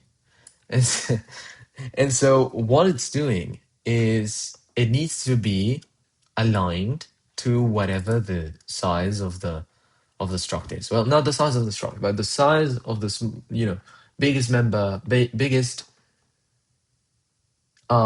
primitive element of the struct is, which in this case would be a pointer, which is 8 bytes usually, right? Or 4 bytes depending on when you are. Is that for this reason, we know that this guy is going to be 8 byte aligned. So we can use still its least significant bit. Same thing, the root here. And so now we're going to try to implement the red-black tree and change sort of the things that we had before, change them for this new sort of model. So when we're talking about this, right, we're going to have to call a red-black tree, replace this for a pointer to the red-black tree. And all of these heap pointers, they stop being heap pointers and they instead become node pointers, node T pointers, right? So not only that, but now we're not dealing with blocks, right? Blocks would be if we were targeting this specifically for the memory allocator, but that's exactly what we want to change. So we're going to replace block. So look at all of the occurrences of that. We're going to replace it for node, just to, imply semantically that these things are now different. Node, right? Perfect. Now, there is an important consideration that we need to make. And it's the fact that, parent color are going to be stored in the same bit. And so it's very dangerous accessing it directly. So we would need to store some sort of member variables, right? So here we do something like node member variables, where we simply can do, there you go. We simply can do the stuff that we were doing with the blocks, but now with this, right? So another indication would be the fact that, like, if you take a look at our MMC, the only place where we were using BK left is nowhere, right? We're not even manipulating the red-black tree in a memory manager because that should be a responsibility of the red-black tree. So why are we keeping track of that information? We shouldn't be responsible for that. And so it's also for the sake of separation of concerns. And so now what we're going to do is we're going to have, give me a node, something that gives you a node pointer. It tells you node left, so you can access the left of a given node. And then access, a pointer to a node. It's going to be called node. So I forget that it's not called node. It's not called node T. Node T and then node T. Perfect.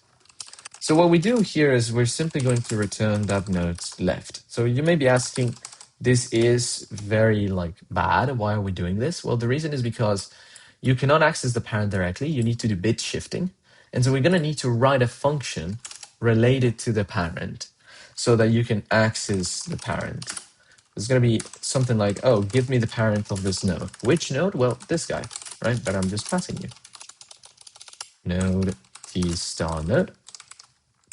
So how are we going to access it? Well, we would need to return, yes, this field, right?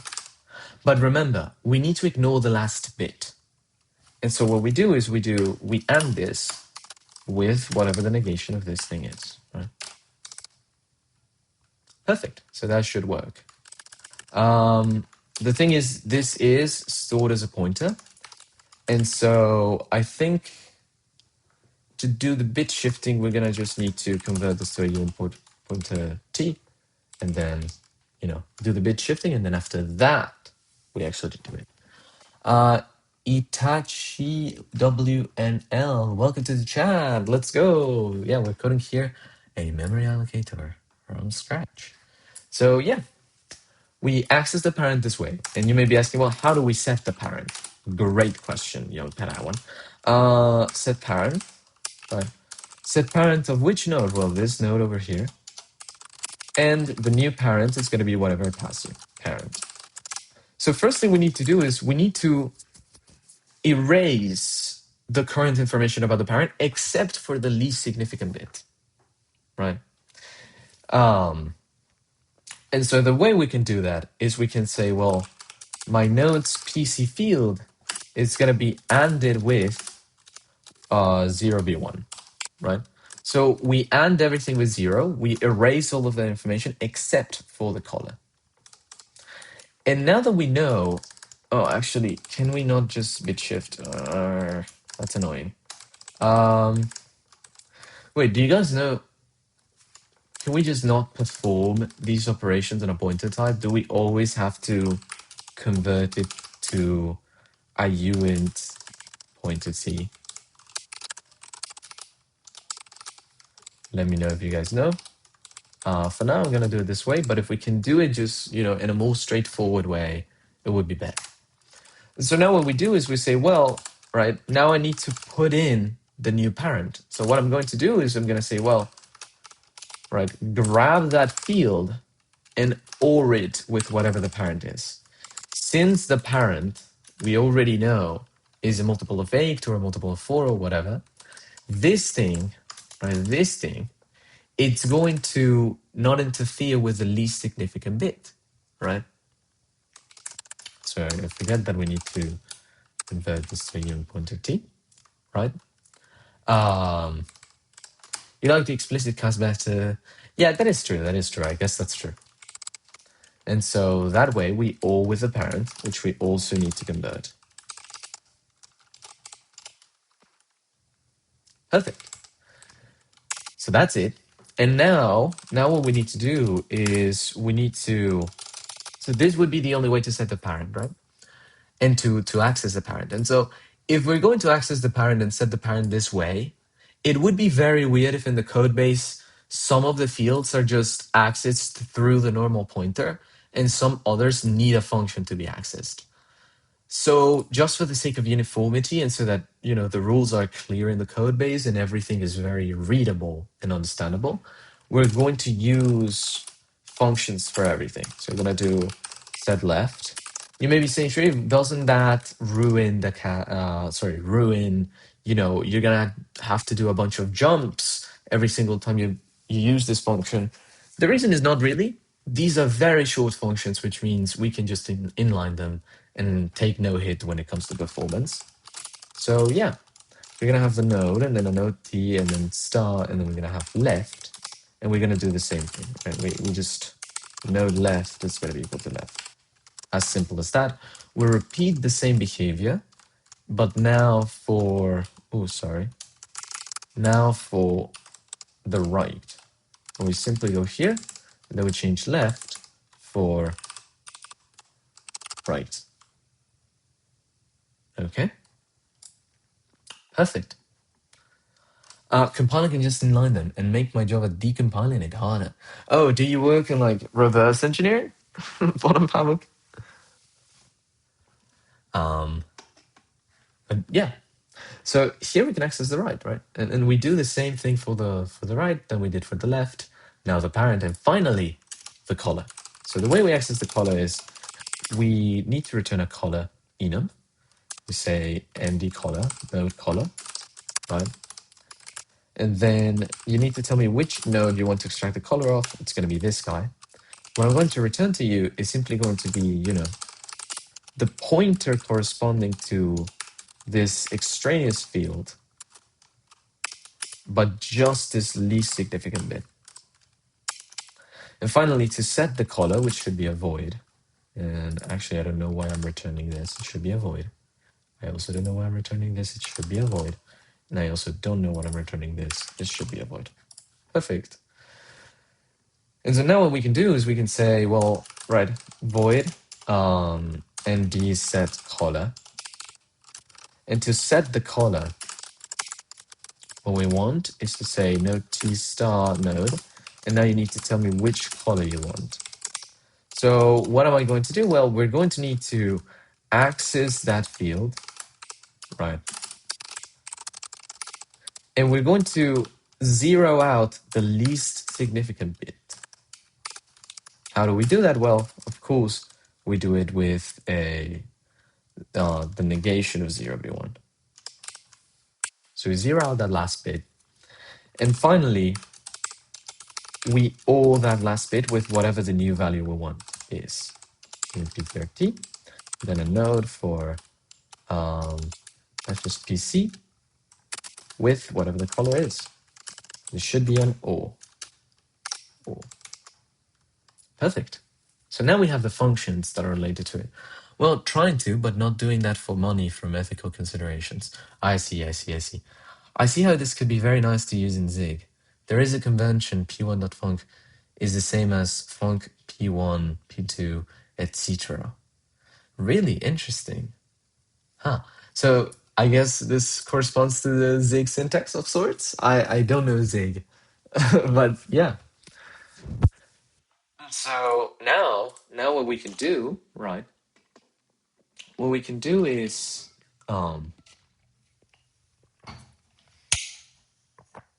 the following. So these are the node member variables. I think we have a comment for this, right? I forget that we are actually in the header file, so I should have implemented this here, but that's okay. Node member variables.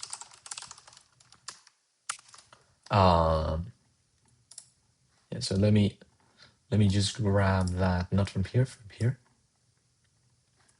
These guys, they're all going here. Perfect. And then we just delete these things and we just write extern everywhere. Just do this. We just do this too. And we do this too. And we do this here. And we also do it here. And we set it for the color too. And we set it for the color too. Perfect. So now put them together here. And then we just add extern everywhere. Extern, except for these lines.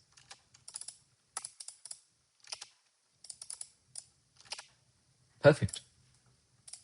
There we have it. So now we're gonna have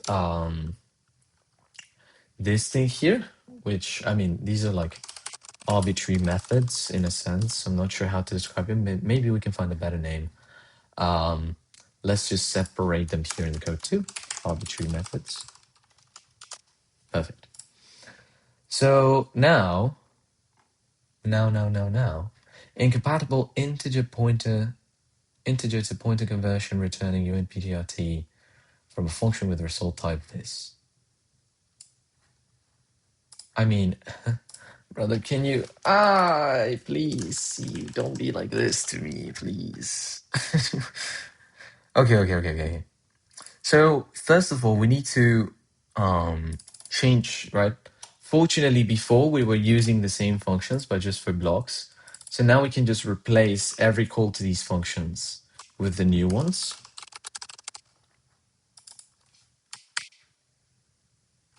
So then node set right, and then here we can call node set parent, node set parent, right? And then here we need to set the color too. Hi, first time here. Is it slab alloc body or something different? We're just doing a usual, general purpose memory allocator, and we're simply using a red-black tree to keep track of which blocks are free, which is why you see me here editing you know, the red-black tree. Yeah, we're doing this for the sake of learning. So yeah, don't don't expect like the next malloc or something like that. But yeah, I hope that answers your question. Let me know if not. And now we need to change all of these calls to null heap pointer to be an actual, an actual null.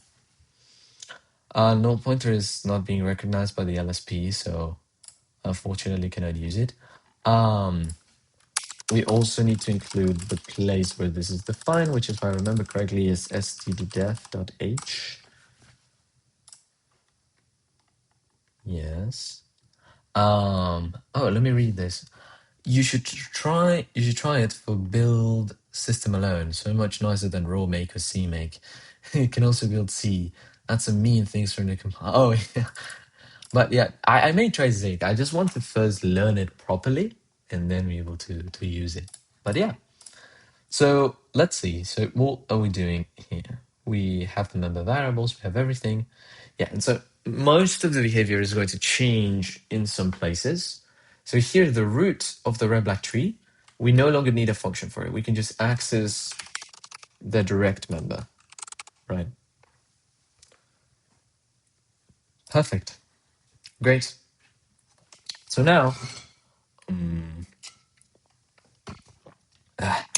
now what we do is we say, well, there is no need for a ghost node. So there you go. Question is, well, if the tree is empty and you're inserting something into it, there's no need to link anything. We just simply say red black tree root is equal to whatever you just passed me. Right. And then we set the color of the root to be black. Now we're navigating down the tree until we find an insertion spot. So, ooh, okay, I feel this. By the way, we need to change all of these functions. bk left is no longer, it's nd left for node instead of block. So nd left. The same for bk right, which is no longer, it's instead nd right. nd right. Same for the color. nd color. Perfect. Great. So now what's going on is, so I would say we have a problem here, right? When we talk about insertion, you need to compare the elements. You need to compare the elements. You need to say, okay, right, do I go to the right, do you go to the left? And that is based on the data that's stored by that specific node. The problem is, because we are an intrusive data structure, we don't really know that, right? We don't really know what the size is.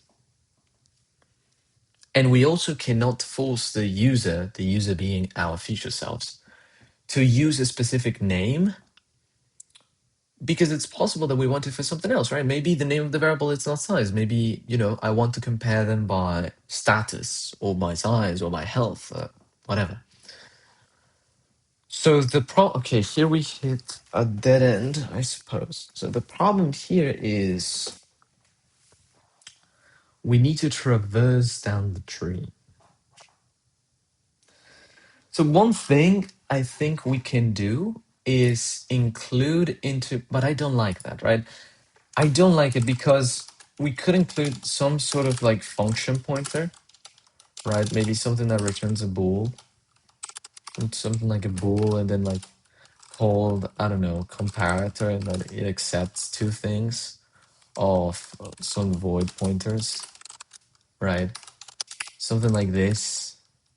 Then this guy is a comparator, and then we can just use it. The reason I don't like this is because of performance. Because if we have a function pointer, then it means that the compiler cannot align it. It cannot sorry, inline it. It cannot inline it because, of course, right? It's a function pointer. So then we would be getting rid of, we would be like destroying the performance. I'm not sure if destroying is the right word, but given that the red black tree insertion and removal are the most expensive operations of a red black tree, um, we would be trashing everything, right? Um, Indirect calls, same penalty as vtables. Yeah, exactly. So we have a problem. We wouldn't want this to be the case. But it seems like there is no way out of this. We wouldn't be able to traverse the tree if we don't have that. It's just that I don't want it. So, okay, let me think. Think for 1 minute or two or something like that. So we need to do this traversal, right? How do we establish peace with everything else? So no function pointers because of the problem with the compiler and optimizations. We also cannot have a specific data field that we can use.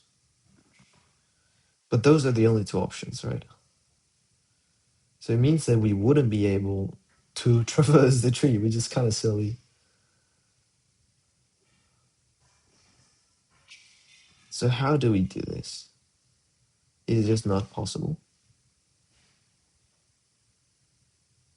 I mean, we could use the function pointer approach, but then we trash performance, which I don't want. I mean, the only person that knows about the size and whatever data type it is that they want to compare is the user that's using the red black tree. So technically what we could do is just ask them to traverse the tree for us. Like, because they are the only ones that have access to it. Right? So they find where to insert in the red black tree and then they tell us and then we do everything after that.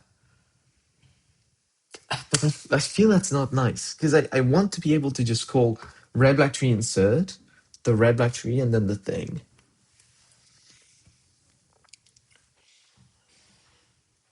I mean, like this, that could be a solution, right? Where we just make the user do it, but that's very error prone.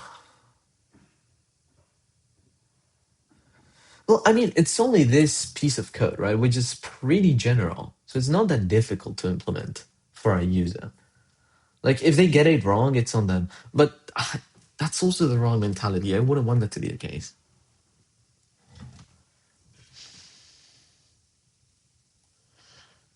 Maybe we can ask the user to traverse it, but we provide for them a macro that they can just use called traverse tree.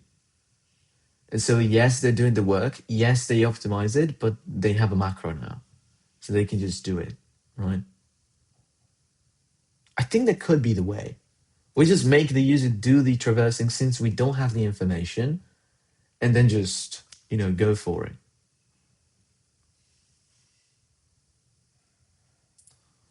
Although it sounds weird, I think it's the only approach that allows us to keep the performance benefits. So we sacrifice the two things, ease of development and performance. Since we're writing a memory allocator, performance, I feel, weighs a little bit more. And it's not like it's going to be the end of the day.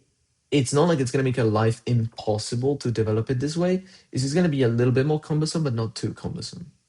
So I think it's fine. Let me read the chat on what you guys are saying. Indirect call, same penalty. Yeah. If only there were proper generics in C. I know. Or you could rewrite everything in macros. I don't want to enter macro hell. Like, I know that this is possible through macros and stuff, but I do not want to enter macro hell. Oshi. Okay, generic stuff for people who don't want to think about the problem they're solving. I mean, I feel it's a bit of a generalist statement, right? Like, yes, sometimes that's the case, but generics are definitely something that is very nice, right? especially when it comes to containers and the data structures we're using. Because re-implementing the data structure for every single data type that you're going to use may be, a little annoying sometimes. I do agree though that not having them allows you to think a little more about the problem. So, advantage, disadvantage. Uh, I feel I would prefer it if we had generics because then we don't have to do all this gymnastics. Because it's not that we haven't thought about the problem. We know that we want a red black tree, and we know how we want it. The thing is, now we have to do all of these gymnastics so that we can have a general red black tree that can be used everywhere. Um, Bottom Pavok, meh take, ask Ross. Right. Okay. Rust is for users who don't want to think about the problem they're solving. What? Okay. Sure. Well, when you say every single data type, the thing is that it's usually 2 or 3 data types you actually need to have that container logic. That is true. That is true, right? It really depends on the project. For example, for our project, we only needed for the to store blocks, right? We're doing this more as an exercise and like really trying to think, okay, right? Can we learn about intrusive data structures? Can we, try and see how they're used and so on? Um, but yeah, I mean, I would give you a fair point on that. I would say nonetheless that it gets definitely annoying when you have to call, red black tree int and red black tree float and red black tree double. And despite all of them sharing the exact same code, they're just like completely different things. Like you now need to remember what thing you need to call and so on. So it also is a little bit annoying when it comes to writing the code. I put perhaps a lot of weight on the beauty of the code, and so that may be a motivation to do this, to have generics and stuff. But yeah, no, both sides of the argument apply. It really depends on the project. Having intrinsic data structures, intrusive data structures, is like the bridge between the two, right? It doesn't look ugly, or at least not that much. Relatively easy to do. We'll see. And it sort of implements generics, right? In the sense that it doesn't matter what you have, you can always use it in that given data structure. If priority is dev experience, intrusive data structures are the wrong path. But if it's performance, go on. Offload, walking. Yeah, exactly. So that's one thing, right? This is a memory allocator. It is definitely better to have performance as a priority. I don't think development experience is going to get that affected, right? It will get affected, but like not by that much, right? All you need to do is just implement this guy and just do it, and then tell me when you're done. It's only like 10 lines of code, 13 lines of code. So yeah, we're totally fine. 1, 2, 3, 4, 5, 6, 7, 8, 9, 10. Sorry, 14 lines. 15? 15 lines of code? Yeah, 15 lines of code, sorry. Not 13. Anyways, so I think we're just gonna... Yeah, I think I'm gonna comment this out. I mean, it's not the best of solutions, but it seems to be the only way where we can have a reasonably performant tree that implements, intrinsic data structure. So this is like a to-do, right? Offload to user. So what that means is we're gonna have to stop. Interesting. So all of this we can actually do beforehand. Yeah. So I guess a function doesn't even start here, right? Our function already needs to start assuming that the user knows where it's going to be inserted, right? So if we offload this, it means the user does the search, they know where it should go, and now it's our turn, right? And so let's see.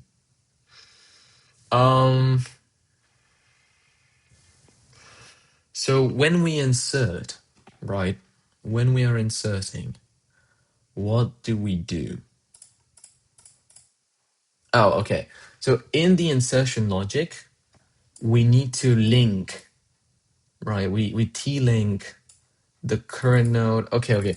So we t-link with whatever we find to be the place of insertion. could the user just tell us which one is going to be the parent and then we connect them together? I think so, right? Oh, wait, no, because we wouldn't know whether it should be the left or the right child because we don't have access to the comparison. Okay, so it means that the user also needs to link them. So the user literally needs to implement exactly this function and nothing else. Okay, so we're assuming that the user has linked them, and that is the thing that it's providing to us. So I think it's very important to keep track of this stuff. So the precondition is, you know, node is linked to, well, no, node is a part of, how could we describe this? Assumes node is linked to the correct place in the red-black tree, right? Thinking of it as a binary search tree, thinking of it as a binary search tree, not worrying about balancing. Right. I feel that's the best way I can describe it, right? It's like node is linked in the position it would go if this was a binary search tree. Well, I guess that's a better description. Assumes node is, linked to the correct place if this were a binary search tree. that's a better way to describe it now. So yeah, it is already linked, so it's already there, right? Perfect. So what do we do now? Well, we say if the color, so what is current? Current is the parent of that guy. So do we use current somewhere? Yes. So let me just set that variable over here.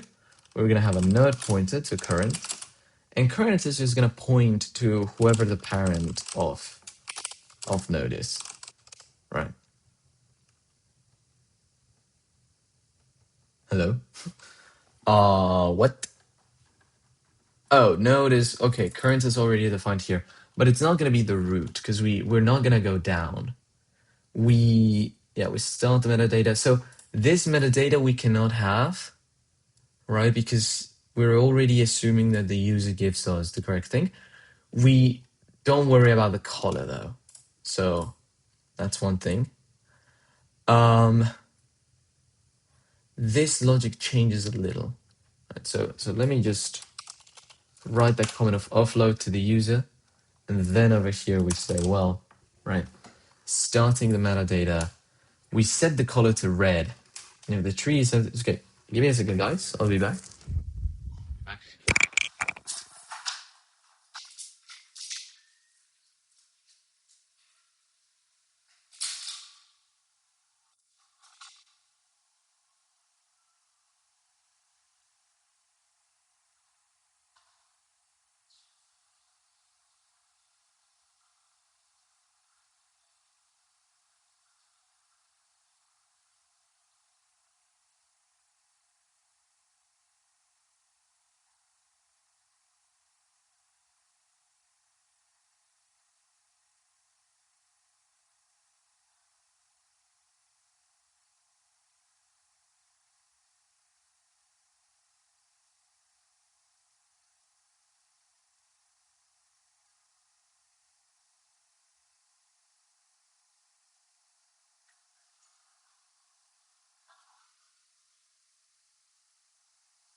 Okay, great.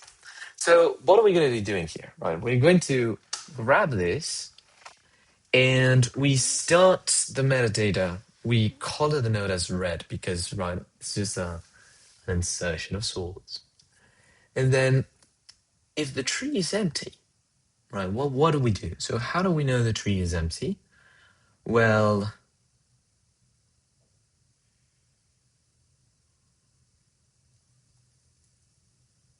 that's something the user should have taken care of, right?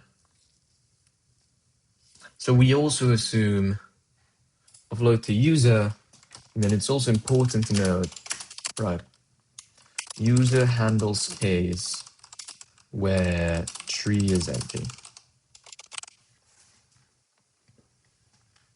Right, because only they, when they try to, because here we assume that the user inserted the node already.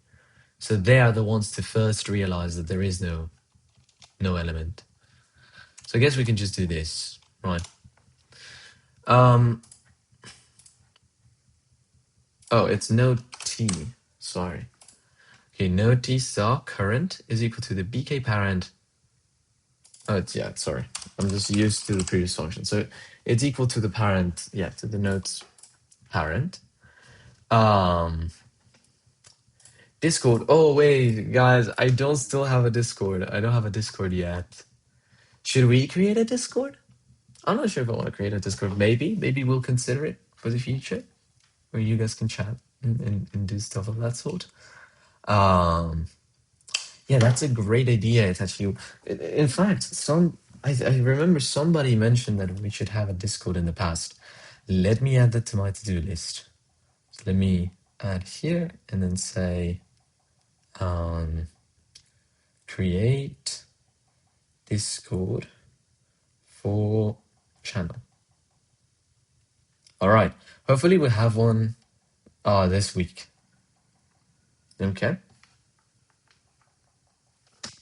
Have that this week. That's my promise. I promise. It's gonna happen eventually. Okay.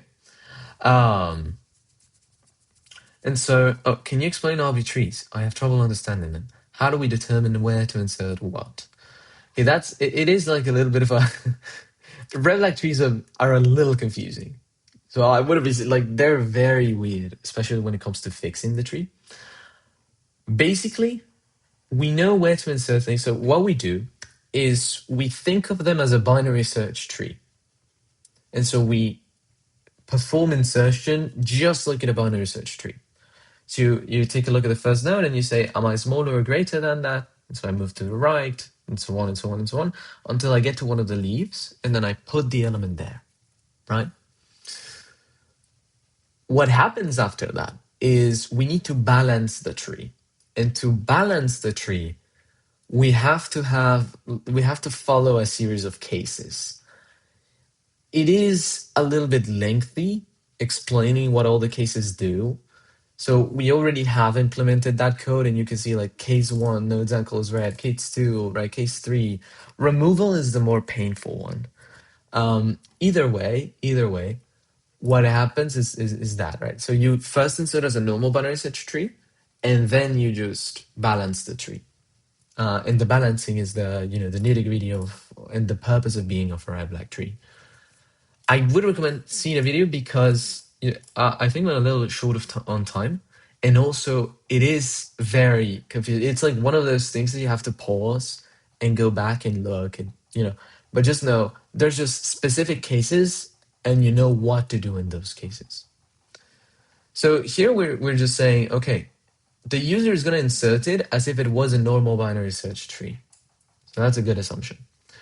Now, we first color the node red, as the cases say, right? Because everything that's new gets inserted as red. Its color is going to be red. Then we take a look at who the parent is. And we say, well, if the parent is black, we're going to have no problems, right? But if the parent is red, we have an issue. Every time we solve an error, we make the current node pose as the newly inserted node and make a parent be the current node. We rerun this until we reach the root. And so what we're going to do is we're going to solve the problems as they occur from the leaf where this thing was inserted, and we go all the way up until we reach the root, in which case we know we're good. Let me give me 1 second, guys. I need to check something here because stream's supposed to end at 10 a.m. but yeah, I think I can just stay here. Okay. Let's anyways, while this node is different from a ghost node, sure, but the ghost node doesn't exist anymore. So while what? So I'm going to say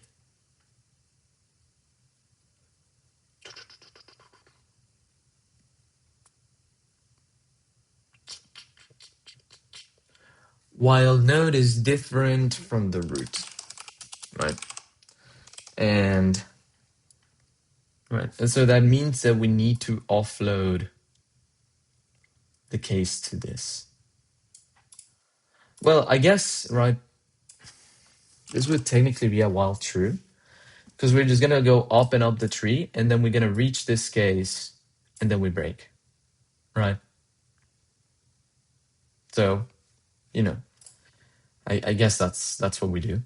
Then we say case 0, right? If the new node, while node is different from null, yeah, I mean, that would be better, because then we can bound the conditional. Yeah, sure, makes sense. Yeah, and so over here we do, well, set its color, yes. So now we just need to translate the code. BK parent, this is no longer BK parent, this is just ND parent. Let's replace that, ND parent. Perfect. Now we have way less errors. So let's see. This is fine.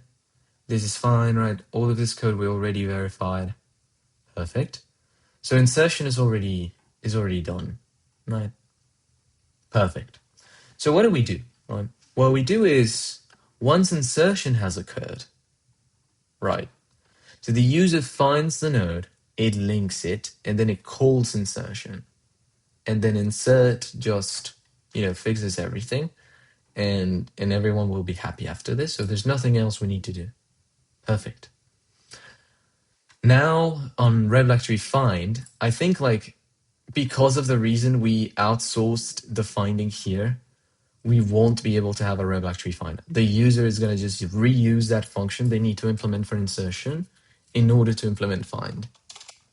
So unfortunate, but the sacrifice we make for performance. Yeah, this thing is a discarded idea, and I don't think we'll be able to find over here. Okay. So now we move to remove. With remove, it says conflicting types for arbitrary remove. What is the conflicting type? Oh, that this should be a pointer, yeah. Okay. So now, we cannot make this assertion of whether or not the block is free, since, this is specific to the memory allocator. This is fine. We remove the element as in a BST, right? If deleting the only node left, then what we need to do is we need to set the root of the red black tree to be equal to null. Perfect. If there is an error, then we change its place with it. Then we assert, and it seems like there are no more syntax mistakes. Since these functions behave the same way they did before, there's nothing to check here. Right. So we're good to go. And it seems like removal is good. Okay, now come the helpers. So link. When we link something, right, it's very important that, let me think. I think I'm gonna preface this with arbitrary link, right? And I think nobody needed it because we only needed it when we inserted stuff, and we also need it when we rotate. So let's pay attention to that. So this function stays exactly the same. Its behavior is not affected by this sort of new change. when we swap, right? When we swap two things together, nothing happens, right? The pointers stay the same. It's just that all of the metadata changes, which is completely fine. Children exchange, so we set the parent to be this new thing. Perfect. Left rotate, this one's important, right? This one does change. Why? Because if the thing we're rotating is the root, then we need to update the pointer for the root, right? Remember the thing we had with the ghost node and everything, now we won't have that. So now we need to make sure that we check that the thing we're rotating is the root. So let's see. When we rotate, so if the thing we're rotating is the root, then the root is going to change. And it is going to become the right child, right? If I remember correctly. And so, you know, link doesn't depend on the root. Nothing depends on the root. It's just a name, which means if the node is equal to the red black tree's root, I prefer it to be the other way around. If the root is node, then what we're going to do is we're going to make node point to the right child of this node. Sorry, I mean red black tree and then root, right? So when we left rotate, I guess we're not gonna do it with a node. We're also gonna need to pass in the red black tree we're talking about. Right.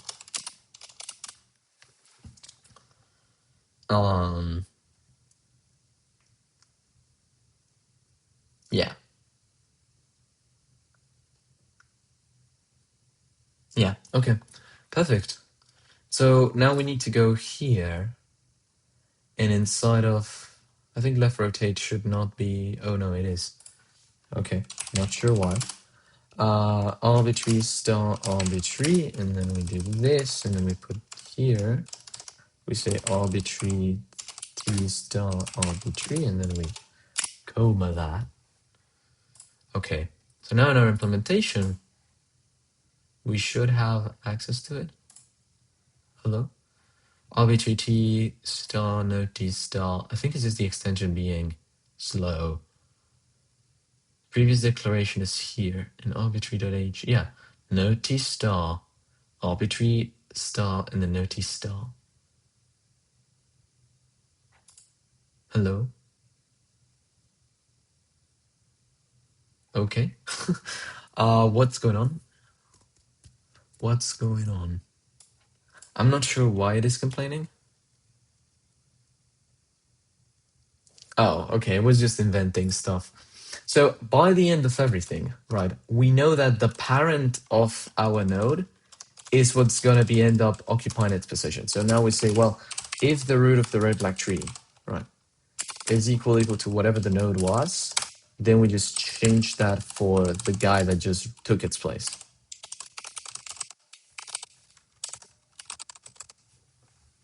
Perfect. Okay. We do the exact same thing with right rotates. No t star node. And we at the end do the verification. We say, well, if you were the root of the tree, right, then I need to update the fact that the root is now a different guy. Right, arbitrary, and into the root. That's going to be equal to ND parent of node. Perfect. Yay, okay, we are happy now. We are happy now. And so what this means is we don't need these functions anymore. The family members don't get affected, right? The grandpa of a node is still the same. The uncle, the sibling, they all make sense. Its left child can be preserved. Min node, yeah, min node is completely fine. Rudy fans, welcome back. Welcome back to the stream. Yeah, we're changing a red-black tree to be an intrusive data structure, which we learned of yesterday night. I started reading about it, about intrusive data structures, given a recommendation that Stricknid, Andrew, or Negbosa had suggested like 2 weeks ago, 1 week ago. So I read it and I realized like, oh wait, we can apply this to a red-black tree to make it even better. So yeah, these things change. So the debugging things, yeah, these ones do change. But I don't think anything else changes except for the calls that we make to who? The calls we make to, I forget, rotate. There you go, rotate. Because now we need to pass in the red black tree. Right? And so here, this right rotate also needs red black tree. This left rotate also needs red black tree. And this other guy needs red black tree. The same for this pal over here. And who else? Wait, why are they not? Oh, okay. This guy also needs the red black tree. Who else needs it? You need the red black tree. And only 2 more instances. So here where we need a red black tree, and then here we need the red black tree. Then there's 1 more up. Perfect. We just pass red black tree, and then here red black tree. Yay! And these errors are just the ones that we saw before, but it seems like we have translated our entire red black tree to what we wanted. Okay, perfect. So incompatible integer to pointer conversion returning uint pointer t from a function with result type 90 star. So I wonder why someone give NeoVim to this guy. No, because I want to try NeoVim, but as I've mentioned in the past, I'm very slow at typing. And I still need to look at the keyboard to type stuff because I never learned how to type properly.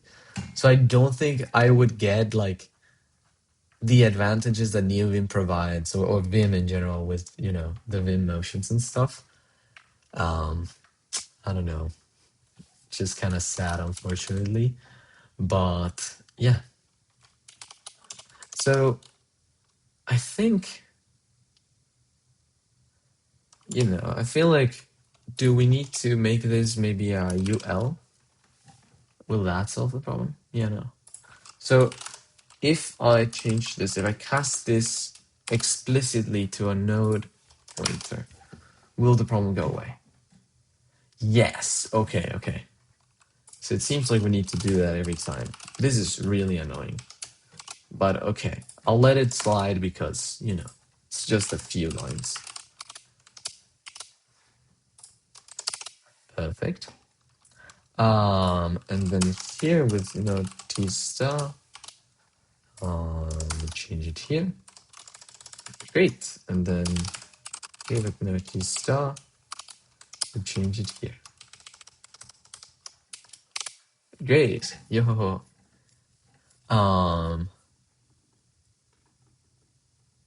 You'd still get them. The moment you learn the SED command mass refactors are going to, commands, mass refactors are going to be fast.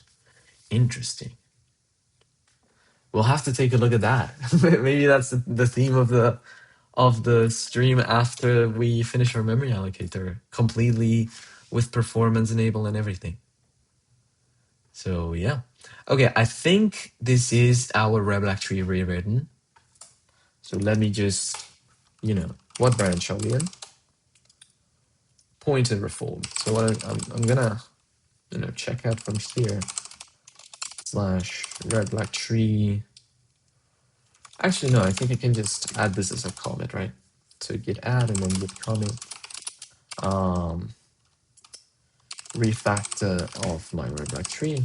You know, convert red black tree to an intrinsic. It's not intrinsic, it's an intrusive data structure.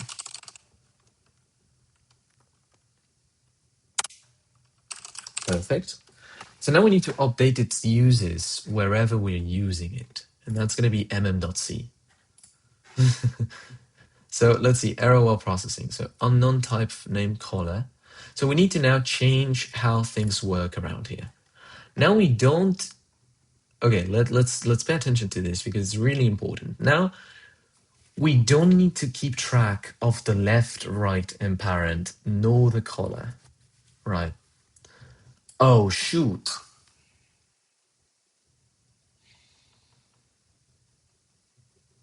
Oh shoot. Okay.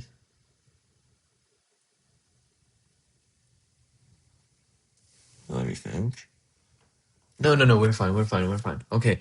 Oof, I just thought, because I was like, oh, the color is currently being stored in size, which means like whatever you store in size is like important because it needs to stay.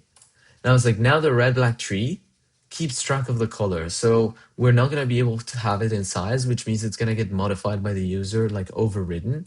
So I was fearing for my life, but no, that's completely fine. Color is also part of the red black tree stuff, and thus we don't really need it. So here, instead of storing the size in the previous tree, right? Should do like, you know, just for now, I'm gonna do size and pref3. We're also gonna store the red black tree information of a node that's gonna be needed. And so the way we do that is we just simply store a node t. Yeah, not even a pointer to that. We just store the actual node t. And then arbitrary node, I imagine. Maybe we can call it this, arbitrary node. Yeah, so now we store the information there. It's the same information that we had before. Because before we had, you know, the size, sorry, the left, the right, and the parent, and the color too. And now we're just going to store it as that structure that we have here. Right? So what's going to happen? Well, we're going to have a little bit of a reform. Because now in the block member variables, we only need to access size and pref3. These guys, we don't care about. And we shouldn't be touching them. Perfect. Right? So now it simplifies the code a little. Now we have next block, pref lock free. This is completely fine. Nalloc and free and realloc and printing. Okay, perfect. So now we go to the implementation itself. Then we say unknown type name node t. Did you mean mode t? Oh, so now we're able to include the data structure. So red black tree.h. Perfect. So this guy shouldn't complain anymore. Perfect. And now we need to perform all of those changes here. So the way it's going to happen is this field is no longer named bad. It's named SPF. And the way that I feel, well, yeah, sure. Let's call it that. Size for free. Why not? SPFC. Okay. So let me just do something like, oh, shoot. No. Yeah, there you go. Okay. We access size pref3. And we now need to be careful because pref3 is just going to be the least significant bit. So now this is the case, and this is the case, right? And this is the case. And to set the size, I only need to do this. And then that's it. Okay. So what ends up happening is we get the free header, right? To enter the size, what we return is this, except for the least significant bit, yes. To get the pref3, we get the least significant bit. To set the pref3, we preserve everything that's not the least significant bit. And then we don't need to do this anymore. Perfect. And then we set the size. To set the size, we zero out everything except for the least significant bit. Then we all with the size. Yeah, this is perfect. So now for the block tree header, we don't access the left directly. We access the node and then, but actually no, we shouldn't be accessing these functions because remember, these should be, you know, things concerned with the red black tree and the red black tree only, and we no longer hold any logic related to it. Great. So now block is free. Block is free. Ooh, oof, oof, oof. Okay, this is bad.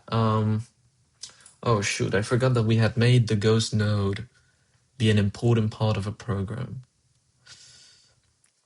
Let's see, block is free. If the next block of this block, where is the next block defined? Please tell me we did the right thing. Oh, did I forget? Okay, next block is defined as this. It doesn't depend on the red black tree. Okay, I see. I see. So here,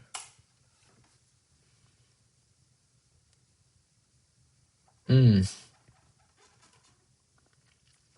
you remember, guys, how we were, keeping track of this thing called the ghost node? It seems like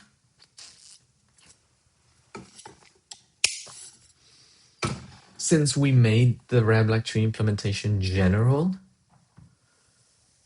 we won't be able to have that. We won't be able to have the ghost node anymore. Which I guess is good because it was a little bit, fishy having a ghost node. Anyways, so how do we solve this now? Because remember that every node stores the information of whether or not its previous node is free.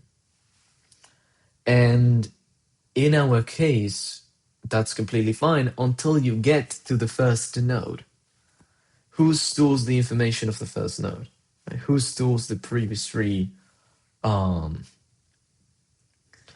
the last node, right? Because the last node doesn't have a next block. I think we can apply what Nick will also say, where we store its breath free in the first block.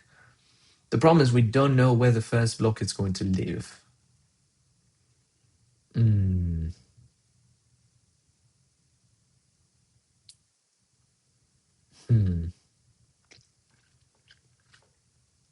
So then what do we do?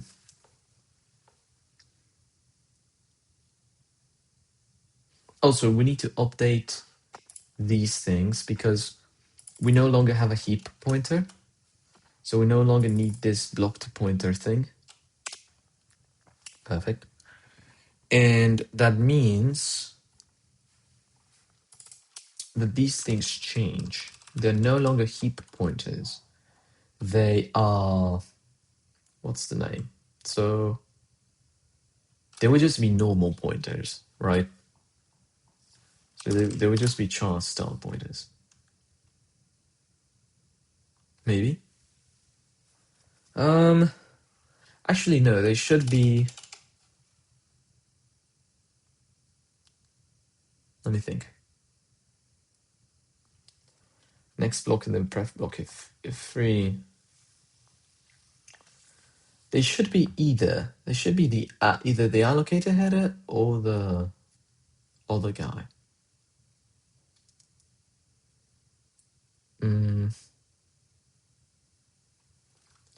I'll just put them as void pointers for now. And of course, they're not going to be void pointers, but well, we'll see exactly what type we need.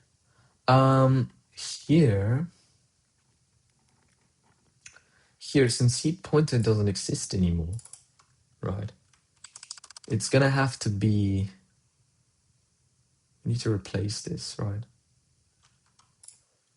Okay, this is starting to look a little ugly. I know, but we need to do this. So all operations we perform with blocks.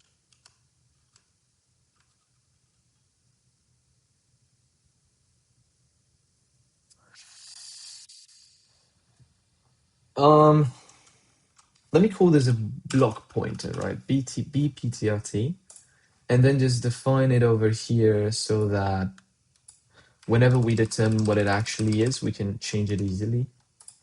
Yeah, I think that's gonna be the way.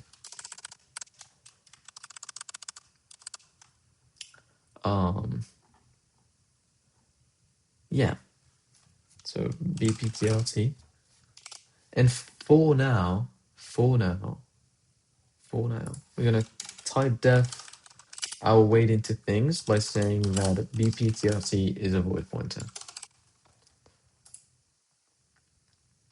Perfect.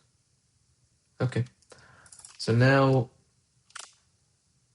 that the blocks are this, we don't need the use of that macro. Yeah. Yeah, perfect. Okay.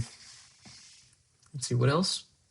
So over here, we had the discussion of where are we storing the previous three of the next block? Right. And that was like something important to tackle. Well, I guess we do know where the first block is. I think we're just going to do that, right? If this is the case, then the first block stores your information. How are we going to access that? Well, fairly simple, right? We say that next block it's going to be the mem heap low plus however much you need to get to the first byte of the heap. So this plus the padding. And that would be pointing to the new block, right? Comparison between pointer and integer type. Oh yeah. Any mention of a null heap pointer should be changed to mean null pointer. Because now we don't need a null heap pointer anymore. Oh, sorry. Yeah, we don't have a C. So let's just do null.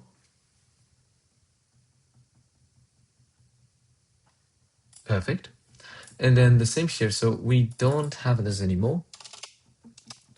We instead, it says, I'll be leaving soon. And I have a few last questions. Have you been looking into shader graphics programming? No. A lot of people have told me about this. Everyone is like doing shader graphics or stuff like that, or like working with Vulkan. Why the question?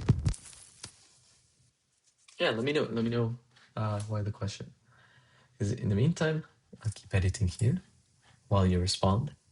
Now that we don't have a null heap pointer, we also shouldn't have it here. And that is indeed the case. Okay, perfect. So now what we're going to do is, okay, we're going to know whether or not you're free by accessing the first block, right? Shaders, the bane of my existence. Best Grouper 21, hello, dude. Hope you're doing well. We're gonna end the stream soon in around 7 minutes because I have to go. It's gonna be 10:30. But yeah. So here when we have the previous three, well, now I have many last questions. I'll be writing an article about AGSL and Skia shaders soon. Yo, what are those? What is AGSL and Skia? Yeah. Over daylight. So it's not the root, right? So okay, if this is the last block, the ghost node contains its referee. The first node actually. First node.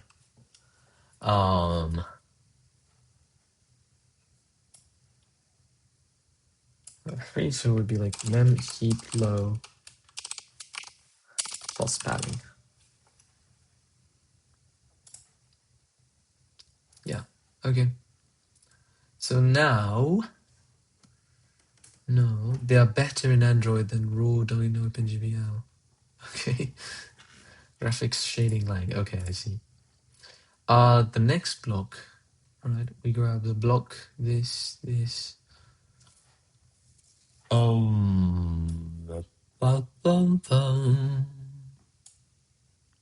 So holy, yeah, dude, this is like one of the biggest amount of viewers we've ever had. And in fact, at some point we had like 96. Thanks to a raid, which was absolutely insane. Yeah, Janetta Carr raided us today, so incredible, yay. So, okay. Yeah, like 20 when I first watched it. Yeah. Yeah. It isn't that annoying, but I always end up messing up that one operation and then the screen is blank.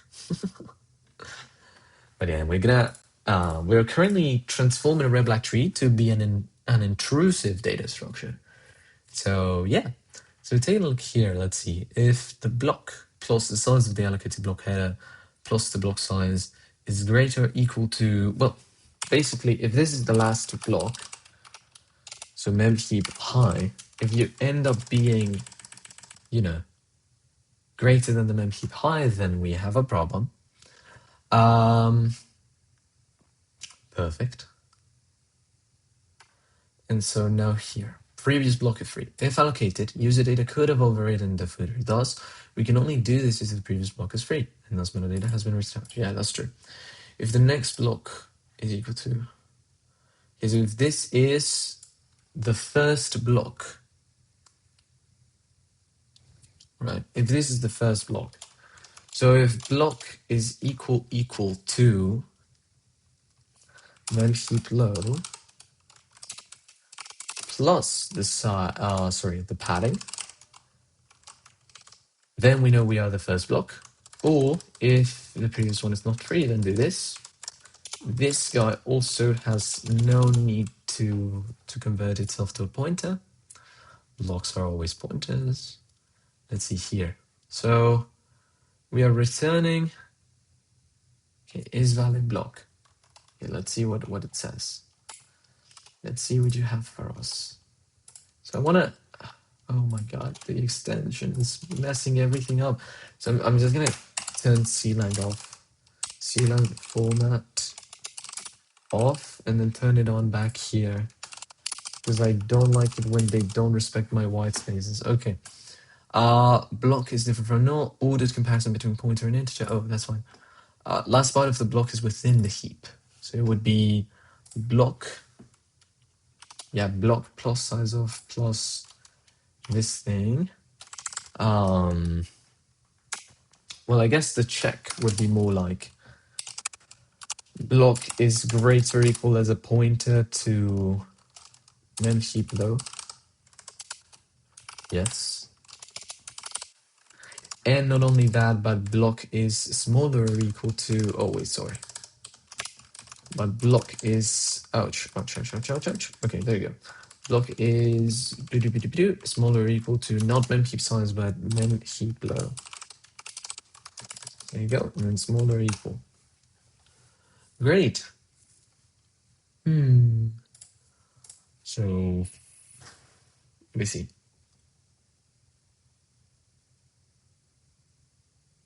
Yeah, okay. Whenever block is free, the footer is present, and then, yeah, everything, nothing changes here. Let's see. So AGSL is basically SKSL. SKSL is Skia's take on OpenGL. I see. Skia in turn is a 2D graphics library. Also, GLSL is far from hard compared to the real bane of my existence, HDLs, where errors are even more subtle. Shaders are basically pure functions that say, based in pixels position and some other inputs, what does this pixel output? Simplifying a lot, since there are many kinds of shaders and I forget how this one is named. I see. But yeah, okay. So here to print the heap, I really don't care that much about this. It's okay. So let's just do this.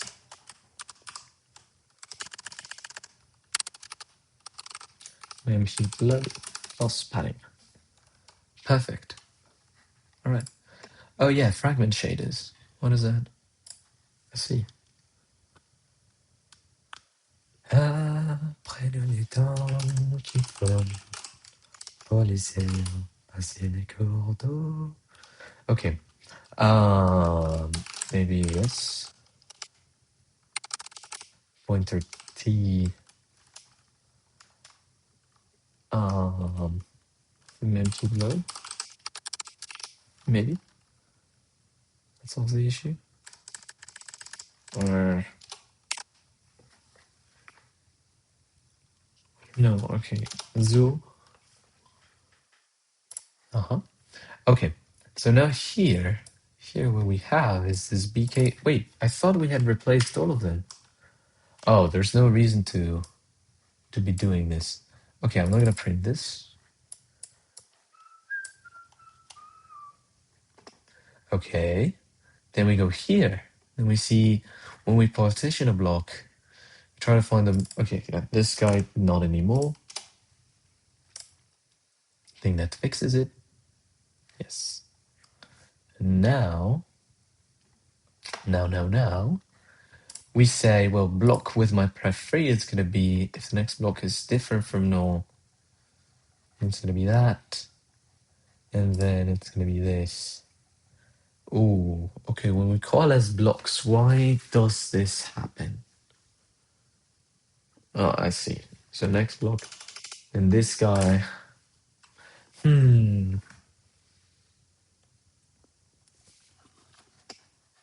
me see.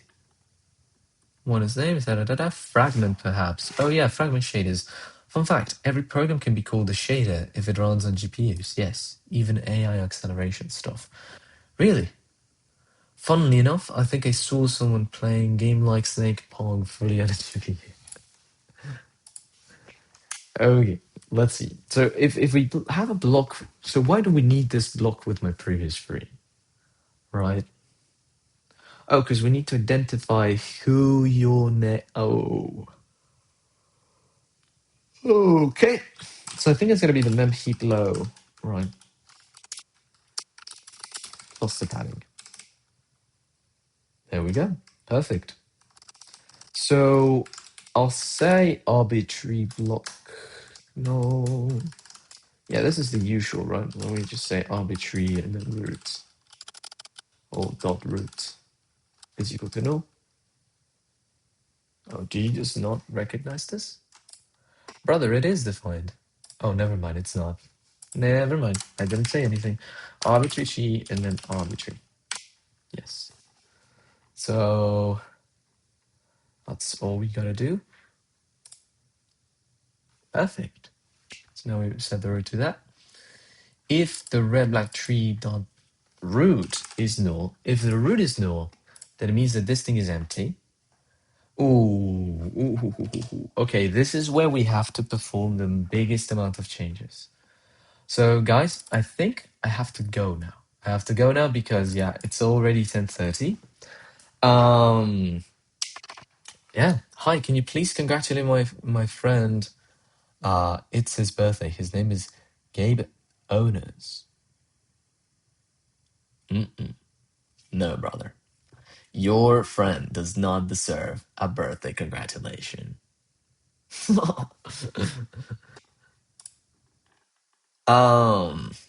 So, well, modern GPUs are practically some custom silicon with a low power RISC-V master processor that controls them, runs firmware, and tells GPU tiles what to do. So that was a question of time. I see. That was savage. Yeah. Anyways, let's let's let's send this person a little warning. There you go. All right, the stream is already ending. And yeah, so I have to go now. Really have to go. Usually streams as in at 10, so we've been going over by 30 minutes. Yeah, so to let's see. What I'll try to do is the following. So if today we we gotta go, right? I gotta go. Mr. Owners. Oh yeah. Happy birthday, Mr. Owners. Um anyway, so yeah, I gotta go now. Remember, stream every day. We always start at 7:15 Pacific time. So for you guys in Europe, for some of you that's gonna be 5:15 p.m. For those that are more around the Spain, Portugal area. For Eastern Europe, it's gonna be more like maybe 6 p.m., 6:15 p.m., something like that. Let me verify in the chat. And if you're very far away into Russia, around that area, maybe 7:15 p.m. So yeah. Well, no, maybe not Russia, but like a little before Russia. Yeah. Anyways, 7:15 p.m. 5:15 for you in Kiev. Okay. I see. That's pretty good. Perfect. Okay, so it's kind of around Europe where we have the 10-hour difference. So yeah, it's gonna be the Euro people in between Russia and like Spain that are gonna have it at 6:15. And yeah, if you're in the East Coast, that's gonna be about 10:15 a.m. if I remember correctly. And yeah, all right, 7:15 Pacific time. Stream every day. And tomorrow we're just gonna continue with this. I'll try to. I recognize that maybe it's not that fun to see someone just like refactoring the code. So today, once I get out of my internship, I'll try and um, keep doing the refactoring, just changing the names of the variables because you guys already know the plan. And then I'll just show you tomorrow, the final work, and then we can continue doing the actual fun stuff. All right. Bye bye. Good luck, guys. Good luck with everything. And yeah, we'll see you tomorrow, 7:15 p.m. 7:15 a.m. PST. Bye bye.